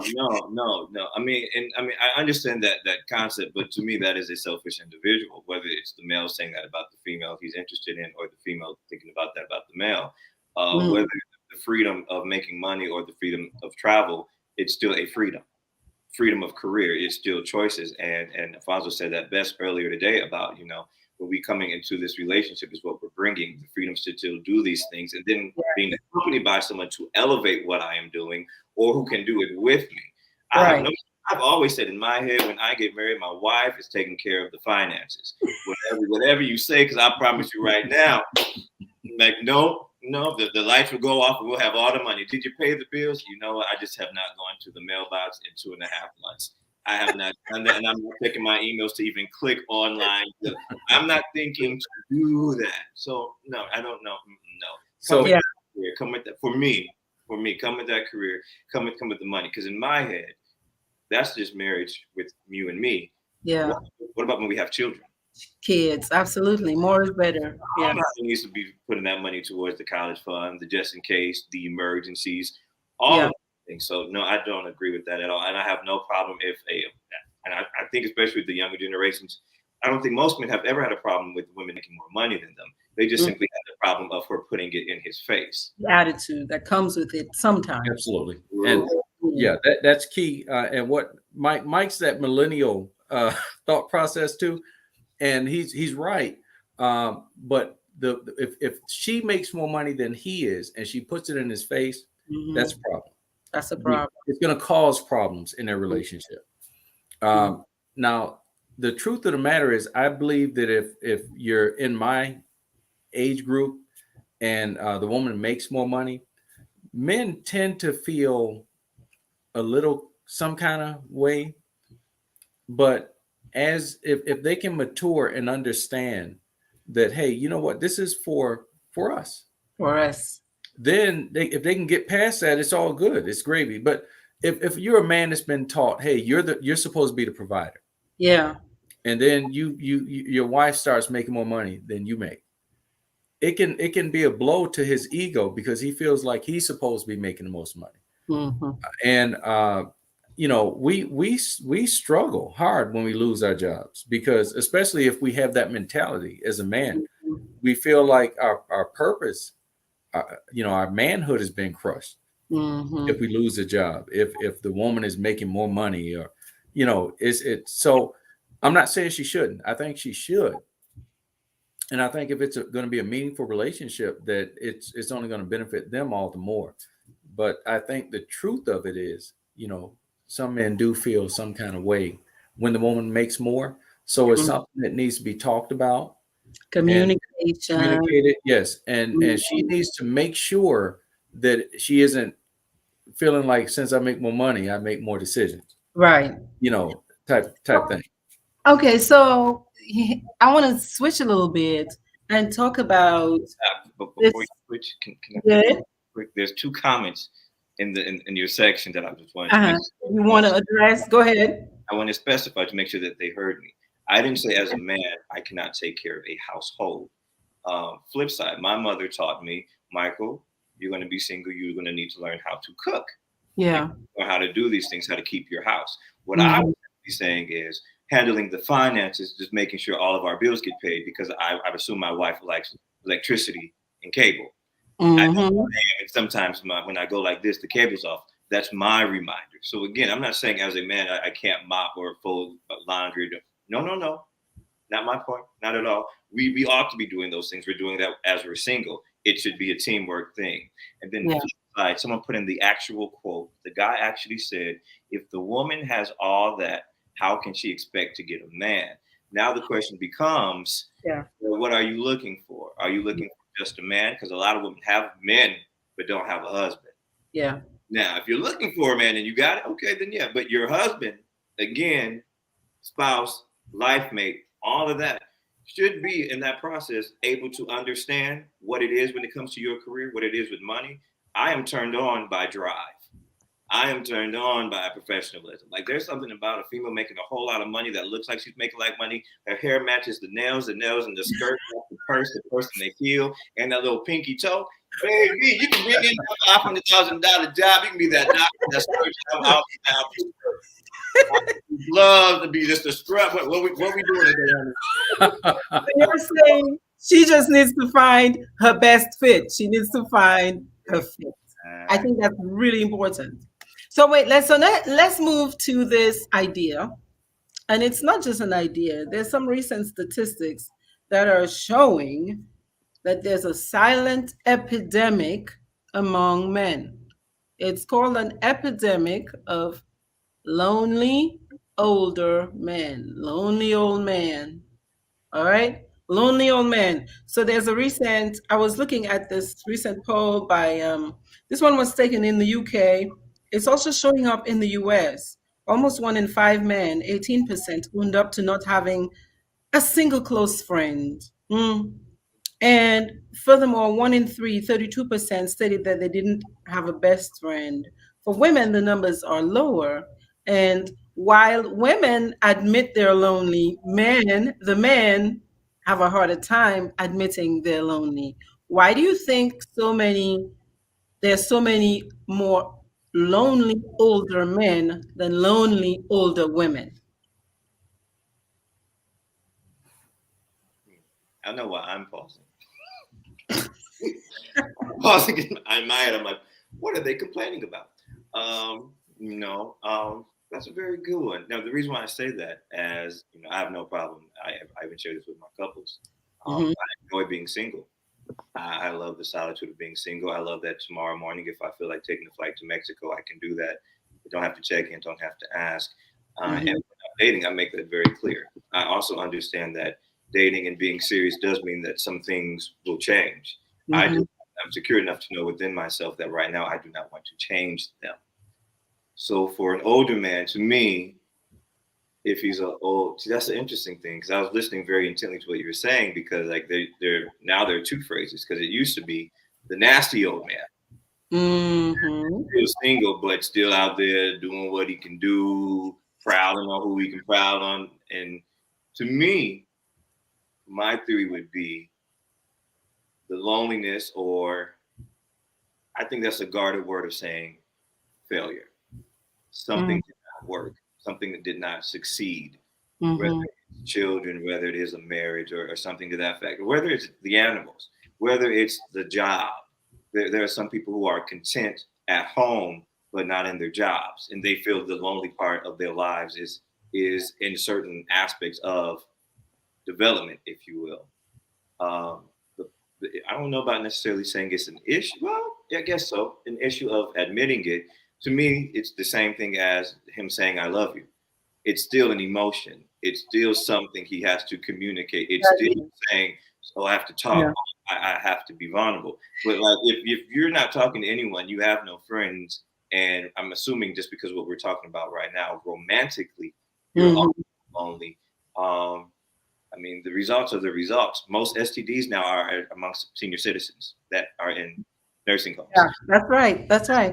A lot of people don't know that. So I'm just like, even if, well, perhaps you need to press a reset, even if you're 65, and realize that, things can still definitely happen. I think it comes back to that same cognitive pattern, that same habit of, I don't express this, I don't communicate this, whatever this might be for me, looking at the situation. Right. Mr. Heath, you got some thoughts? I do. I was listening to Mike, and he said quite a bit. And what I notice as I've gotten older, I still feel like I'm 17. Honestly, I think I'm very fortunate and blessed. Whereas some guys my age, they're probably somewhere else thinking, "Oh, my back hurts, my leg hurt, or whatever." I could step outside and run a couple of miles. That I feel pretty good. Yeah. So, my thought process is a little different, but I think people have to maintain a achieving mindset, a healthy mindset. Yeah. Yeah, because these older guys, I see them kind of, there's this epidemic of depression, Yeah. and mental disorders that just have never been dealt with. Yeah. Selfishness that hasn't ever really been dealt with. Yeah. And so it's easier when you get older to just kind of stay to yourself, or just come to the conclusion, if I want some sex, I'll pay for it. Or I'm just trying to be real. It's out there. Yes. But lazy is a big deal, I think, probably among older folks. They don't want to exercise. Maybe they don't want to do what it takes to attract someone. I'm not sure what that's all about. But as far as men, I've seen older men in their 60s and their 70s still running around cheating and trying to attract women. So if they're not in a relationship, then I think they're not doing something that's attracting someone that wants to be in a relationship with them. Right. Yeah. So, I'd have to kind of probably do my own little inventory to find out, why are you guys out here and why are you by yourselves? Because some people don't want to change. And if you have a bad disposition and you don't want to change the way you think, that's not good. You're going to be there by yourself. You're going to be there by yourself. Right. So, you have to be willing to, this is an adjustment. When you get older, relationship is tough. And, women aren't ready to put up with this stuff not anymore. That they would when they were 15 or 17 or 20, 25. So if you're coming at 60 with the same crap you did when you were 30, like, knock it off. Yeah, they don't want to put up with that. So yeah, you're going to be by yourself. Yeah, so that's. I've heard some people say it might be connected to the fact that a lot of men, when they're younger and stronger and more vibrant, 30s, 40s, take longer to commit. And also maybe when they do get into the relationships, do not do the work of being connected and staying connected. And so now you have the separation, you have divorce, and more often than not, kids tend to go with the mom's family. And so she gets to have the pleasure of the grandkids, and grandpa is over there in the nursing home, trying to touch the nurse's skirt, like, right. I wonder if there's some of that. Right. And to add to that, Dr. Wallace, there are health issues with a lot of men. And then, in the sex arena, that's not working the way it used to work when they were like 30 or 34. So, all that stuff plays a big factor in why they might say, hey, I'm good. Yeah. I'm good. I'm good. Yeah. Right now. I'm good, but be, like you said, depressed, because we have the depression, again, epidemic. Yeah. In older men. Absolutely. Absolutely. And, and I'm just looking. So I don't know who Facebook user is. Facebook user, you are the hero of the night. On point. But I'm going to actually, I wouldn't be a great therapist if I didn't stir up the pot. Maybe it's not that lonely or failed boss who's giving you a hard time. It's just the one who doesn't have control in his household because of his wife or marriage or situation, and the only place he can control, get a word in, is at the job where he's the boss. He is in control. So what did Facebook user ask about the boss? Can the lonely old man who really has failed, and that's in quotations, an armor end up being an obnoxious, overbearing, dictatorial, insecure boss in the workplace?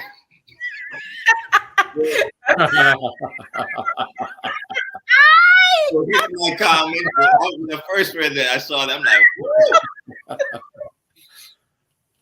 Facebook user is Batting at 100. The Braves could use you batting at 100. This is like meat. This is like red meat for a therapist, right? Facebook user has some very strong feelings. We fight the power, you know. That's a big yes. Sometimes it happens. I mean, really, sometimes that happens because it's like we have to find a place to feel powerful, you know. And if that's where I got it, that's where I'm going to squeeze whomever it is that's below me because I'm feeling less than. Ramona said, we need to move past seeing each other as commodities. We should take the pressure off men in terms of provider and approach relationships like adults. But we're saying that's Ramona's viewpoint, right? So what do you think about that, Mr. Heath? She says, take the provider label off of men. Well, I think that's nice. I think she has a good heart. But I think that men need to be responsible. And I think that's something that is not happening with a lot of men today. Being responsible for children that they had prior to getting married, or being responsible. They're not being responsible. They want to sidestep this and sidestep that and keep moving. But no, you have to become a responsible individual. For example, I was married prior to meeting my wife. I had 2 daughters. One passed last year, but I made sure I paid child support when that marriage didn't work out. I made sure I spent time with those girls, even though I wasn't with their mother. So they knew they had a father that cared, and I gave money. There are a lot of men that don't want to give money. So they take under the table jobs. They do this and they do that to avoid, and that's not being responsible. You know, if you can't pay money, at least spend time with the child. Yeah. You know, this is one of my questions I have. I was wanting to ask you guys, any co-parenting tips for couples who are separated, divorced, or Sure. single, but they share kids, and how can people, many men seem to struggle with the fact that once the relationship ends, even if they share kids, it's like, well, I will pay child support, but why do I have to pay child support? Because they're with me sometimes and all of that stuff. And Well, it's the laws of the land. I mean, if you're divorced and you have children, you know, you pay child support. That's just the way the laws are made up. But I think in this co-parenting thing, if a person is in a relationship with one woman and he's trying to have a relationship with his children from another woman, that needs to be done in a respectful way. He doesn't need to be going over his ex's house, in the house with her and the children. That doesn't make good sense, because it's an opportunity for stuff to happen. And you know what I'm talking about. yes, So I see a lot of these unrealistic things happening in co-parenting relationships.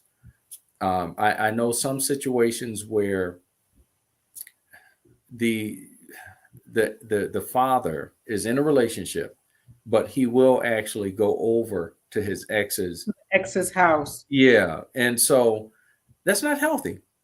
You know, that's not, because would you want your woman to go over to a house where if say her ex had the kids, would you want her to go over there with him to see the kids? So if we flip it, so in relationships also, we want to make sure that when we do things, even if it's taking a job that makes more money, is this healthy for my relationship? You know, is this going to take me away? So I'm gone 12 hours a day, and when I come home, I'm so tired, I can't do anything except go to sleep. Is this good for us? So these are things you have to take into consideration in You're relationship. talking about prioritizing the relationship Sure. itself because there's me, there's you, but there's the thing you and I create together. It's a separate entity. And sometimes, human beings, we're moody. I might be mad at you today, but that relationship should be the thing, that we commit to. What's the core thing? It's the core of you guys. It's Yeah. the relationship. Yeah. And if that doesn't hold together, mama's not going to hold it together for you. Neither is your girlfriend or your boyfriend. It's you two.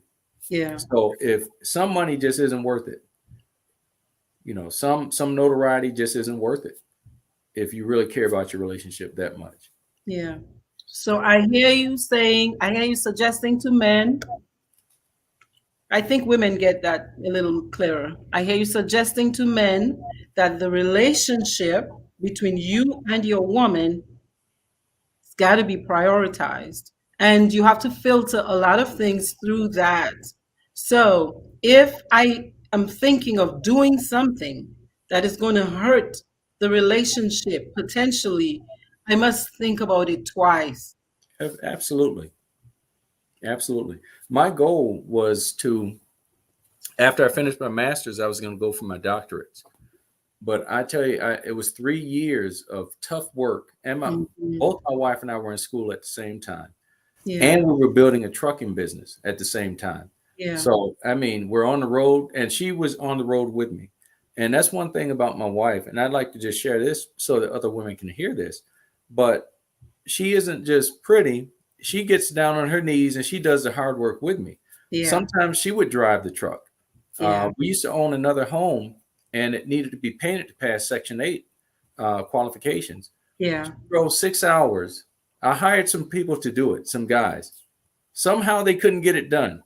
She drove 6 hours and got it done. She Yeah. did it herself. She painted that. It was Yeah. actually the garage. She painted the garage. So she's one that will not just cook, but she'll work as well if she needs to. So, don't be beneath or above having working and helping to support your man. Yeah. He needs that type of support, so it's good. It's like what Mike was saying earlier. Mike is like, listen, if you're going to make all the money, great. That's fantastic. But at the same time, both of us are going to be the breadwinner here. We're going to work together. This is a joint effort. This isn't just all me. I'm not here to make you happy. Yeah. You're not here to make me happy. No. If you're not happy when you meet me, this might not be a good fit. No. So I am not your divine source. I am not your divine source. Yes. You need a therapist if you're not happy. Absolutely. You need a therapist and maybe some medication, but Yes. it's not my job to bring that to you. You might enjoy and feel a lot of pleasure with me around, but I am not your source. Right. Yeah. So I'm going to take a hard left turn from the. A hard left turn. Your have been so good. Look, we might end up going till 9. We're going to go till 9, and then we'll wrap it up, and we might come back on next week after. Yes. Okay, Go sounds ahead, Mike. now. I'm an alpha. I'm a fan. We can go to 906. I'm an alpha. just throwing that out. The 9s would be great. As you talked about co-parenting, and this is for the women, I have too many brothers who were trying their best to do the right thing of paying child support, and it worked as long as they were single. But as soon as they got a girlfriend, we started having situations. So as you mentioned with the priority list, I believe as we're talking for the women today, women should be responsible enough to put the priority of their past relationship underneath the need of their current situation for their children. Okay, so I'm not going to hold on. I almost slipped up and said a name, but let me throw a case study behind it. To me, if things are working well, there's some people who pay their child support, spend time with the kids, and throw extra money there to help out whenever they can. That's a blessing. It's not a caveat to this is still the lifestyle that you're entitled to. We're talking about co-parenting as in marriage or relationship that is no longer working. Mm-hmm. It should not be his fault that you got used to the bonus when that bonus technically was not even for you. It was for the child and the household the child is in. I'll take it a step further. A lot of younger people lie about different things, especially when it comes time for the court. And if that gentleman is saying, I don't want to pay all this extra child support because I want to make sure just my child has the food and clothes that they need, and you're upset because you're like, well, what about my light bill? And what about this? And what about that? Well, why didn't you tell the court and the social worker that when it comes to you and where you live, you're not sure if that child would be more successful here? Mm. If we're talking about the prioritizing of the child first and not just a gotcha, I think the first song I ever heard by Fantasia all the way through was BABAMAMA, song about baby mamas now. So I'm just like, the attitude of baby mama is so popular now that literally young ladies will say in a relationship, I'm going to be pregnant and I want to have a kid. Okay. There are some single ladies who will say, I just want to have a kid and go about it their way. That is great. It is your body. You have the freedom and the choice to do it. But is the mentality to belong to a circle of baby mamas? To say that, oh, I agree now. I'm part of this. I'm part of you. I'm doing this. I'm with you. He is a piece of shit. He is trash. My baby daddy ain't nothing. Blah, blah, blah, whoop, whoop. Okay. But what was it about him that in between all of this, when you said, I want to have a child, I want to create life, I'm going to be with you. People say, well, 18 years, 18. No. Parenthood is death. Parenthood, whether you're a good parent, bad parent, parenthood is death. What was it about that situation that all of a sudden the priority of the child lacked?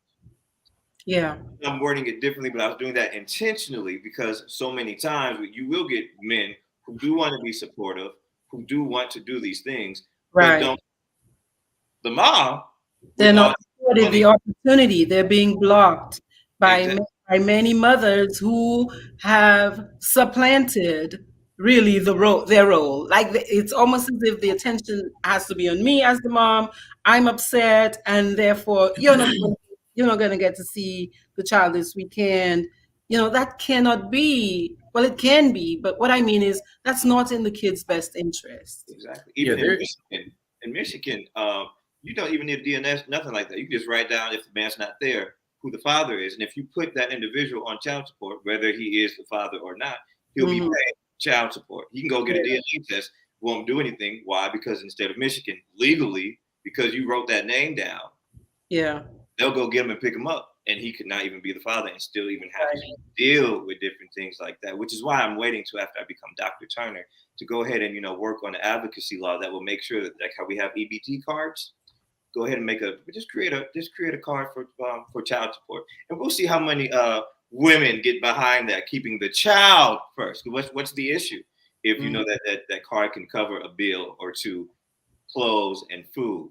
A lot of men are like, I don't want to give child support because last I checked, now all of a sudden you got some extra bundles.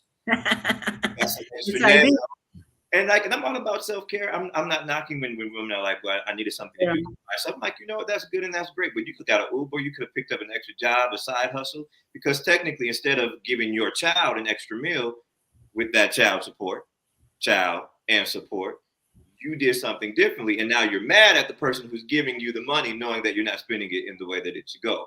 Now, everything that you said, Alfonso, I agree with 185%.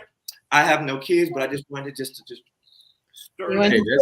That's perfectly fine. I just want to kind of add to that and say something else too, because there's so much good stuff going on. I think I started my statement and I veered away from it, and I didn't quite finish what I was trying to say. But I was saying, my goal after I completed my master's was to go for my doctorates, but I did not go for my doctorates because I spent so much time studying and away from my wife for 3 years. And the traveling over the road. I mean, we were everywhere on the East Coast and the Midwest, all that stuff. We needed time. So it wouldn't have been good for the relationship. Needed attention. Had I pursued it immediately after I graduated. So I took that, but I just want to mention this about these relationships that are broken or co-parenting. There's something called parental alienation. Yes. and where the woman downplays the father to the children so much that they have this disrespect, disdain, this It's ill life. feeling, yeah, towards their dad, and that's not healthy for women to do that. It's not healthy to now if the man has bad tendencies, if he's drinking and doing drugs and stuff, of course I can understand. You don't want the child to be around that. But if he's just someone you're upset with because things didn't go the way you wanted it to, don't damage your child by preventing them from having a relationship with their father. You know, I meet so many children and women that I'm counseling that are struggling with this thing, and the children are suffering because they don't have a relationship with their father, and it's all because the mom's upset with the dad. Yeah. You know, don't do that. Let the children We have must a relationship. together. I think that's a whole 2 hours by itself because it's causing so much pain. We see so many families going through those experiences, and it doesn't just impact the present. We have to think about long term. The more people in a child's life means the more support they have. So if they lose access to dad, they lose access to the grandparents on dad's side, they lose access to their cousins on dad's side, right? They lose access to their dad's friends, all of these people, this big community that could also be there to support the kids. So it's really short sighted as a mother to only think about, well, I don't like him today. I'm upset with him today. Or he did not pay his child support, so he should not see the kids. I don't think those two need to be jumbled together. They're different things. I'm They're sorry, different things. somebody's connection went out. They didn't hear what you just said. Could you say that phrase again for the Okay. Yeah, I connection? said the child support, the linking of the child support to visitation is a mistake for the child. Not paying child support, mm, and visitation, money we're doing money and love is different. Money and heart is different. They're big, it's very important. Yes, they need to eat, but their hearts need to be fed too. Their hearts need to be fed too. So the thing with the food is maybe if we don't have enough money, we can dine on ramen or lentils and rice for a week. But when we break their hearts, they come to people like us for years and years and years and years, trying to make their lives work. So you have to think strongly about this tying up child support and visitation, or tying up your mood this week, or he's with another woman, so I'm upset. You gotta, yeah, really think. That's a whole. I have so much pain in my heart for families who go through that. I think it's really, really, really. It does a number on the kids. It's not good. And as it even pertains to dating, um, if you are a child of that product, what does that teach you about love? What does Exactly. that teach you about commitment? Flip side, something that a lot of parents don't think about is when that child finally grows up and has this aha moment and finds out, well, maybe dad wasn't a deadbeat dad after all. Mom, you just did not allow me to see him. And Yeah. then all of that 18, 19, 20-year rage that's been built up Mhm. to his father is now looked at you, Correct. his Mhm. mother, and placed on all women. Yeah. You're lying, you're conniving, I can't trust you, all of these other. Mistrust, betrayal. It is not good. Not good. Okay, y'all. So, okay, we have like 6 minutes left. We have so many questions in there. Look, Oh, number six. let's go, let's go, let's go. What I want to do is I want to give you, Mike, and Mr. Heath, an opportunity to let people know how they can access your services. Where can they find you to get support? Where can they find you? And how can you help them? What do you do? How can you help them? Understood. All right. Yeah, So and then we'll go through the rest of the questions and we'll wrap up for the night. We'll come back on another night. Now, I forgot to ask earlier if you are able, Doc. Can you? I'm not sure if it's going to And be. I think you should be able to share your screen. Is that what you're trying to do? I was definitely trying to do Do you see the share button that. Okay. at the Yes. bottom? Yeah. I got you right here. Thank you for that, Doc. All Going on high tech on us, Mr. Mike. You're just going on high tech. right. Listen, Doc, you told me to step my game up. I'm in that balding phase. You see, I'm forgetting how to do stuff. Somebody got to tell me what I need to do. You've been working hard. You've been working hard, stepping the game up. Well, while you do that, how about I got it right Sure. you got it already? Okay, Uh-oh. let's go. Let's go. Hi, I'm Mike T, and I'm here to tell you about the Nest Coaching and Counseling Wellness Center. Our staff is equipped to help you navigate through everyday life experiences, which will lead you towards reaching your goals. With our self-care as a choice model, we will be able to evaluate your level of self-care, then coach you through the areas that need the most progress.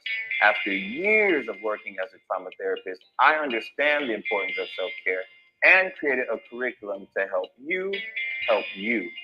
We are primarily a virtual agency. However, we do offer concierge services for those that qualify. A good coach helps a person develop their skills they already have within them. Let's work together to bring those skills out. You can find us online at thenestwc.com. Please go check out our website. Let's see what other areas of life we can coach you in.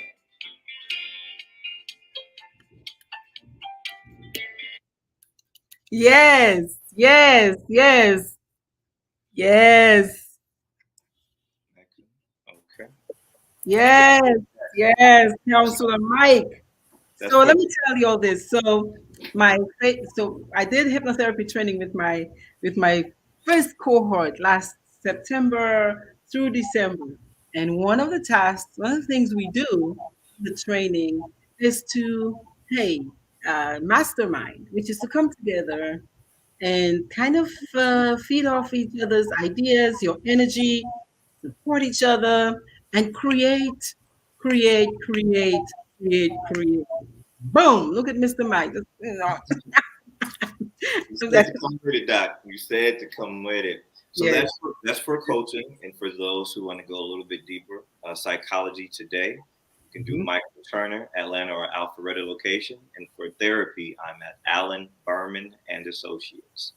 Allen Berman and Associates, Michael Turner, or you can just have like the male black therapist. If you forget the name, you go ahead and do that. Even with psychology today, that's like the Google of finding therapists, even Yes. psychiatrists and other people in the mental health field if you click on the link. But yes, that's how you can find me. And I am a trauma-informed therapist.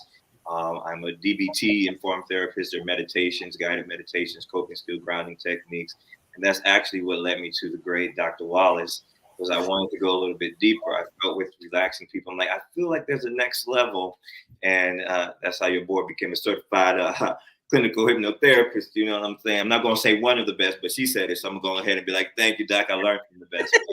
I love that journey. And I love working with our population. And when we do talk about depression, not only is there an epidemic of depression, there's an epidemic of not diagnosing depression because he's Black and Billy and Sarah thought he was ODD, opposition defiant, or conduct disorder, as opposed to had he been white, you're like, oh, you're doing this because you have nothing else to lose. Mhm. So when we get ready to have that talk, Doc, you already know. But yes, that's why I'm in the field and doing what we're doing. So thank you Yeah. for this opportunity, Doc. Thank you, Counselor Mike T. Mr. Heath. Okay, that was very nice, Mike. I liked your presentation and everything. I'm going to have to talk to you about that. That's right. Yeah, that was nice. Reminding. Right, absolutely. Presently, right now, I can be reached. I work for two agencies right now, Gathering Precious Stones, and the owner is Michelle Smith, and I work for Atlanta Psychotherapy, and they're two wonderful facilities. But I can also be reached on Facebook, Alfonso Heath Jr.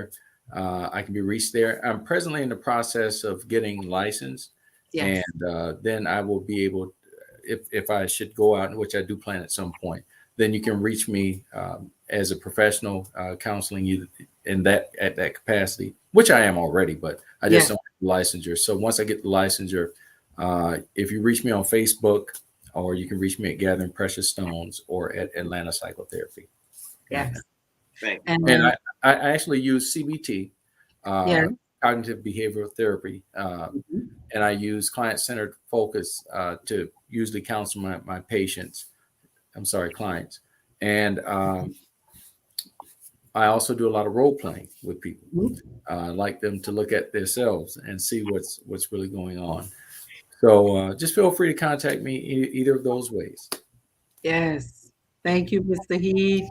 And Mr. Heath, again, as you both are older than me and schooling me, it's right there. I typed it. You can counsel me, Mike T. How am I going to forget that? Counsel me, Mike. I'm still a work in progress, but I have I'm trying to learn. Oh, absolutely. And all of that. So Instagram, Facebook, Twitter, and even with TikTok, counsel me, Mike T. I'm about to actually do a series, a men's group series on depression, bipolar, and anxiety, where I'm not going to say I play the characters, but I display the criterion of those diagnoses in those individuals. So that's actually where I'm wearing black and white today. Black and white is the ribbon of bipolar. So yes, being mindful and intentional with even this. Learn that also from you, Dr. Wallace. And let me go ahead, because I know she's probably going to do this. I'm going to go ahead and talk about it for like 5 minutes. I do try to put us on. Listen, I'm going to let you all know right now. And I know she's not doing supervision right now because she didn't do that for me. But you can definitely get on any training that Dr. Wallace has to offer. They are extremely detailed, extremely professionally done, and still at the same time beyond care as a therapist. He wants to make sure that you know what you're doing and how you're doing it and how you are implementing it. You have been a blessing in my life tremendously. And I want to say, even to you, Brother Heath, go on ahead, sign up for that next clinical hypnotherapy class. I promise, I know you're doing all the things that you're doing, but go ahead and sprinkle hypnotherapy in. Don't be afraid when you start to do a bit more of the hypnotherapy. You can start more different things of that nature, but I love you, Doc, for what you're doing. The same care that you take to want to display this information is literally the same trainings that she does for therapists like us, so we can reach out to this month, the women.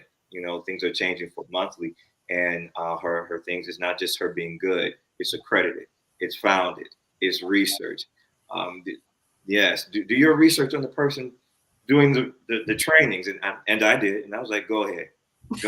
I never even liked nothing about Mississippi. But you went to school where? Go. Now Mississippi is a beautiful, intelligent place for me. But no, really, I just want to thank you for all that you do, not just for these things, but in our world. It's not oftentimes that we find us, especially doctor and practicing. We know doctors who teach and instruct us to get our masters or to get our doctorates, but not necessarily just because you're a doctor doesn't mean you have that LPC or that other thing to practice. And you have been a phenomenal, amazing woman through all of the journey. I have watched you with your self-care. I have watched you still caring on others, and the balance of being mom, grieving, doing all of that amazing stuff, and still able and capable to put a smile on your face and to deal with us two brothers. And I know you're going to talk about it with your girls later on today, but you do that. You enjoy it. So thank you, Dr. Wallace. Thank you. Absolutely. And I concur. I concur completely. I worked with Dr. Wallace for a while. It was over a year. And she was just 2 years. Yeah, it's been a while. And so she has been just a wonderful example of a professional as a person. She's real live. She isn't superficial. She's held sessions with us therapists where she's walking and talking to us and teaching us things. And she makes it so easy to understand. And she actually offered that hypnotherapy course for me before I actually left. So I'm going to take it. Yes. I'm actually in a better place now. So I have time, and you'll be seeing me pretty soon. So we're going to be seeing each other. I'm so excited. I'd be so excited for you to take that course. I think you'll be a wonderful fit. You'll be a wonderful fit. And you, gentlemen, I really admire you. I like your push, your push and your centeredness, your centeredness, your groundedness. Um, that is back to the polarity, right? So feet on the ground, but always aiming up.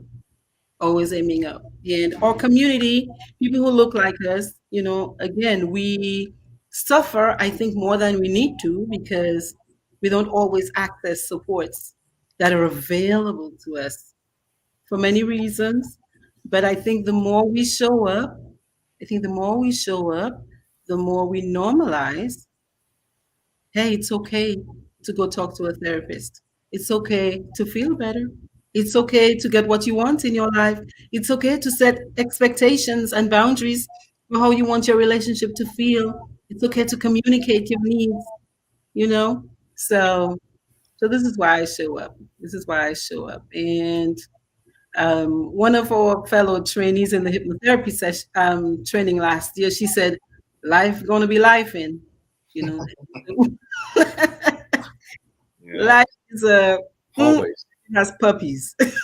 I heard somebody say one day, life is a you fill in the blank, and then it has puppies. Yep. Sometimes it just really doesn't feel good, but that's the state of being a human being. So you gotta keep going. Gotta keep going. Gotta keep going. So yeah, it's 9:06. I think what I'm gonna do is invite the gentleman back so we can answer all of these questions we have on this live, just because we've been here for 2 hours. And one thing feminine energy does is it pays attention to how it feels. So me, I'm paying attention to how I feel right now, which is hungry, which is so I'm so grateful to both of you for coming on. And I want to invite you to share your final thoughts as we wrap this up. This powerful and much needed idea of creating successful romantic relationships that feel good long term. What are your final thoughts?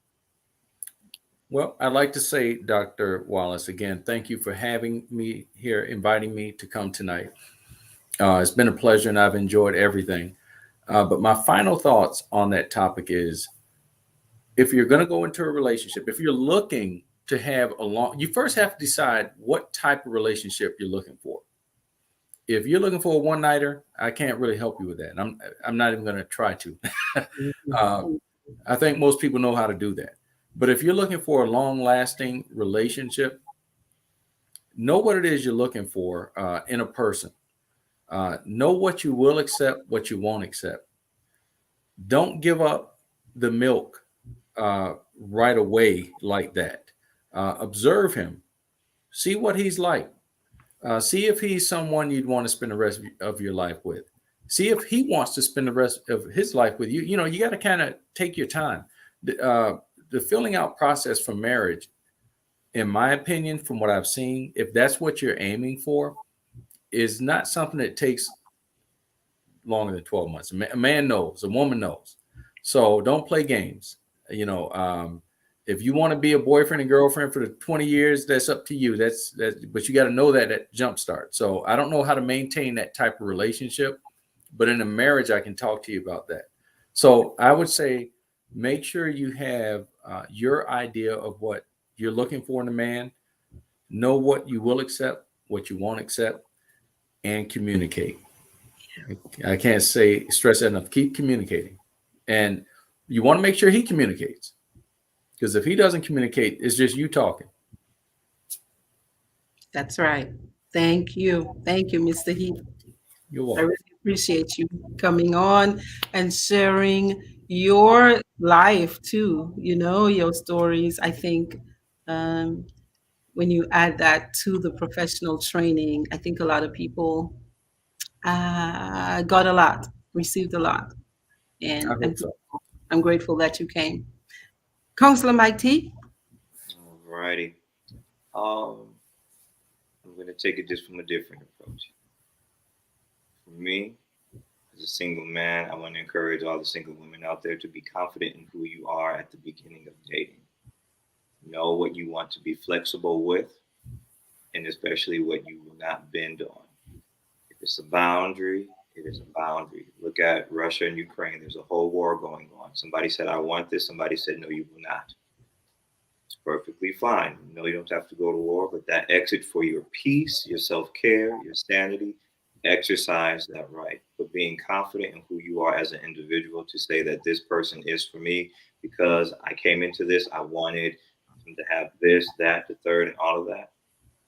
That is an amazing accomplishment, an amazing thing to have. And most married couples are married because they had that in the beginning. They had the idea of what they wanted and were secure enough within themselves to maintain their, I want to say, not want to say confidence, but their value, to maintain their values and their morals, and found the right person that accompanied that as well. So stay grounded, know what you're grounded in, and he'll show up.